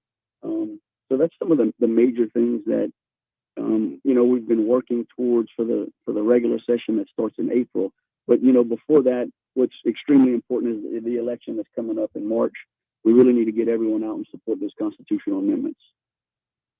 Yeah, and because that's a big vote. That's a big thing going on because everything that we had worked on, I know during the tax session, and so I know there's a lot going on and discussed around those amendments, and so Mr. Speaker, could you share a little bit more too, especially amendment number 2 about just the importance of like what that means for some of the work that was done and how that will play out, once that passes, what that looks like for Louisianians.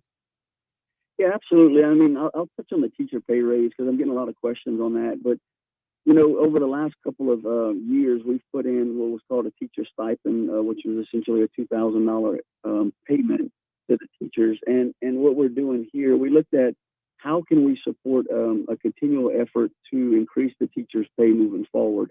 And we really wanted to allow the locals to be able to do this, to put it into their formula and their payment scale. So what we looked at was some savings. We have around $18 billion in savings accounts.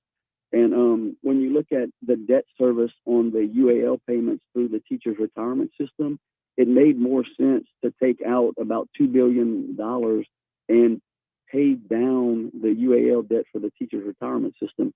And that pay down on that debt will allow the teachers' retirement system to save over $200 million just in interest payments. And then also probably another $85 million on the state side when it comes to just debt payments. So, just taking some money out of savings and paying down that debt, it'll free up enough money to really implement a recurring teacher pay raise moving forward. So that's extremely important. For those that are 65 and older, we're going to be doubling the standard deduction, which is really important. We're trying to get rid of the inventory tax, and that's a part of the constitutional amendment, which has been a hurdle for businesses to want to come to Louisiana. We're going to lower. So in the Constitution today, we have the highest rate locked in the Constitution on the personal income tax of around 4.75, I believe. So this amendment, if it passes, will actually lower the highest rate in the Constitution to, I think, 3.5%. Now, keep in mind, we did lower the rate to 3% in statute, but this also locks in the highest rate that can be charged in the Constitution of 3.5. So it does a lot of things. It's basically a rewrite of Article 7. There was a lot to that bill, as you well know. Yeah. But if that amendment passes, it really does change the direction of our state, our business climate, our tax climate. It's going to do so much to move Louisiana forward. Speaker, we have about a minute left here. When you're talking with all of your legislators, what is your message to the House of how you're trying to move this state forward? Yeah, I think that's a great question. And I'll tell you, for me, the majority of the members, I would say probably 99% of us all want the same thing, maybe even 100%. We all want to move the state forward. And we have a lot of distractions through the process of what actually does move Louisiana forward. So it's a continual effort for us to come together, to unite, to work together, to discuss all of the different policies and how it affects members in their districts, and appreciate how it affects each member individually in their respective districts. I mean, Rep. Chenevert, you and I talked a lot about the movie tax credit. That's something that I've never been a big fan of, but you and I sat down and you explained to me how that is important to your area. And when you listen to how certain policy changes affect each member's district, it helps to unite us and it helps us to be able to work together. So it's just a message of how can we work together. And in those situations, I mean, everyone wins in the state. Well, Mr. Speaker, thank you for joining us. We're getting into a hard break. Thank you for your time, and I look forward to serving again with you in April. Thank you, and God bless.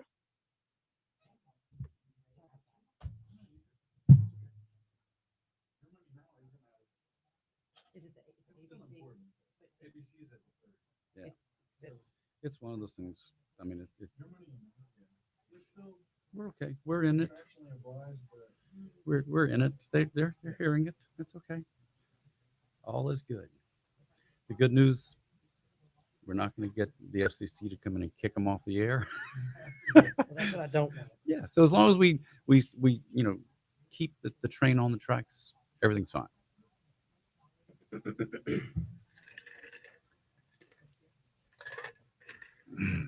Just don't use any of George Carlin's 7 words, and you're good for the day.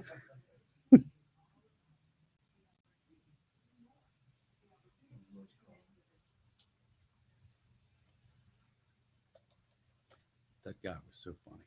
He was so intelligent. Very intelligent. His humor just made you think. Yes. Like, oh yeah, and it's rare that when you have a comedian who can hit you with something that makes you, one, you laugh at it, but yeah, oh yeah, yeah, about that. Oh yeah, it's not just slapstick humor kind of stuff. It's really he put a lot of thought into the things he was saying. It's so funny. I was introduced to George Carlin as a kid, but as the conductor on Thomas the Train, and I didn't realize that there was this whole other side of his comedy and things like that. Yeah, that's what's fascinating. It's certainly I'm a lot older than you. I remember listening to him. Seeing him on different TV shows on HBO segments, and back in the 70s, you get the George Carlin albums, and or when you'd see him on Johnny Carson or something like that, and it was just always so cool. I mean, it would be fascinating to see George Carlin alive today in the days of social media, in today's YouTube climate. Yeah, could he even reach the same audience the way he did? I don't know. And I think a lot of those comedians are even just entertainers for their moment, for their time, for their era. It's something special, but I just don't know if it would, because back in when in the 70s, when you were George Carlin, you were king. I mean, you led the world. I mean, but in 2025, would George Carlin even be in the top 100 of people you knew about, kind of stuff? Yeah.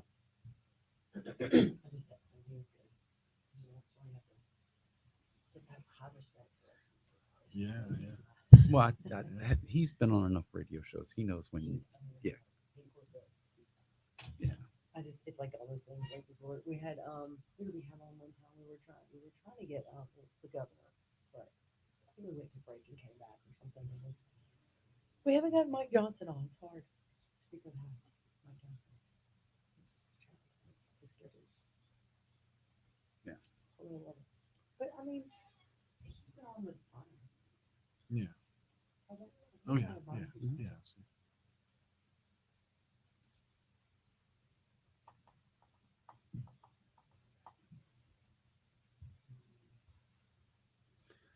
So,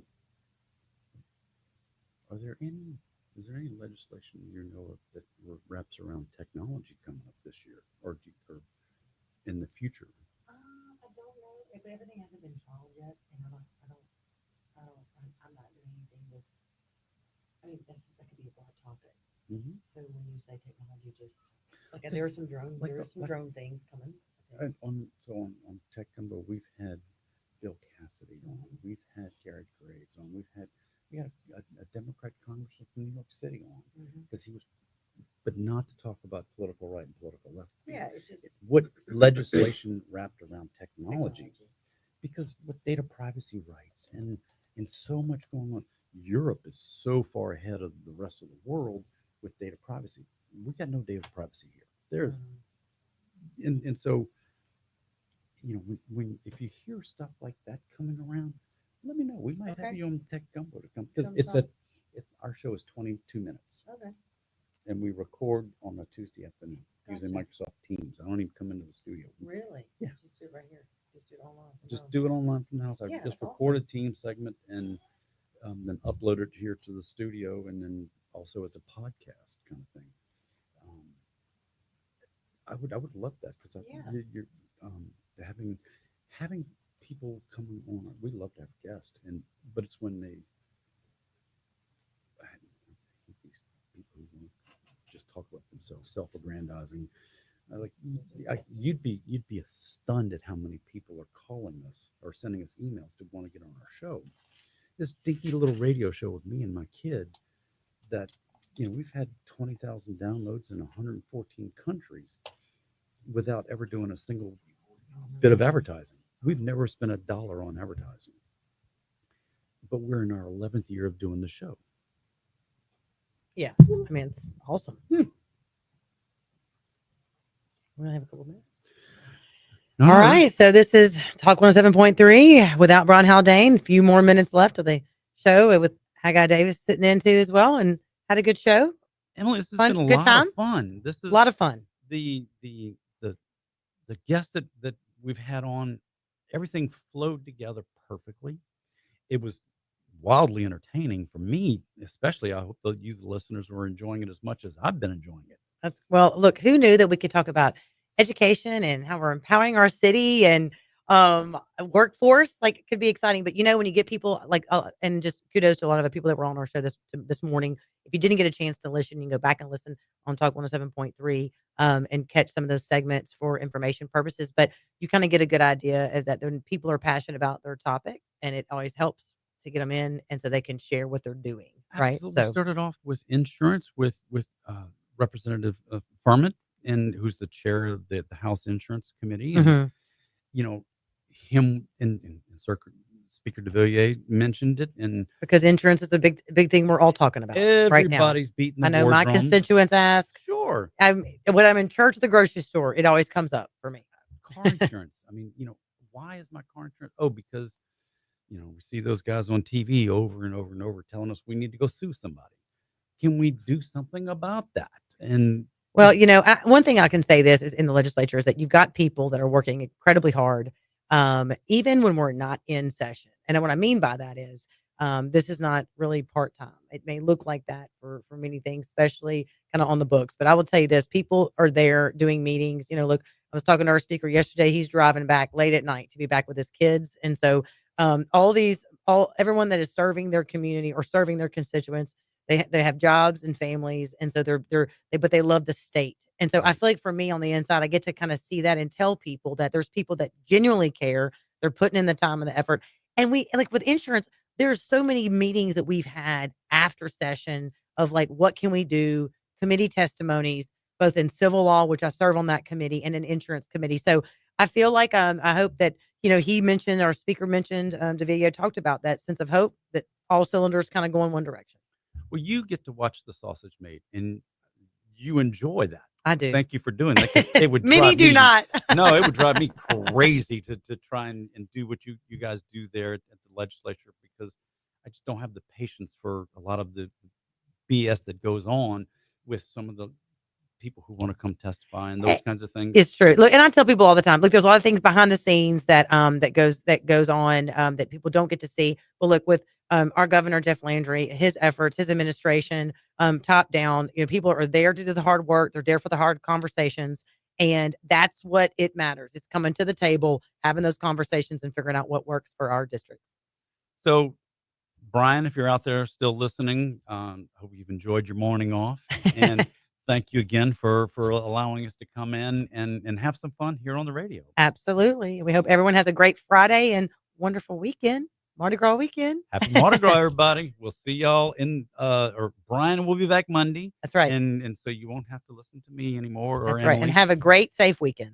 No, you guys did great. I just want to put that out there before we even go anywhere. Thank you, both John. Did great. It's amazing.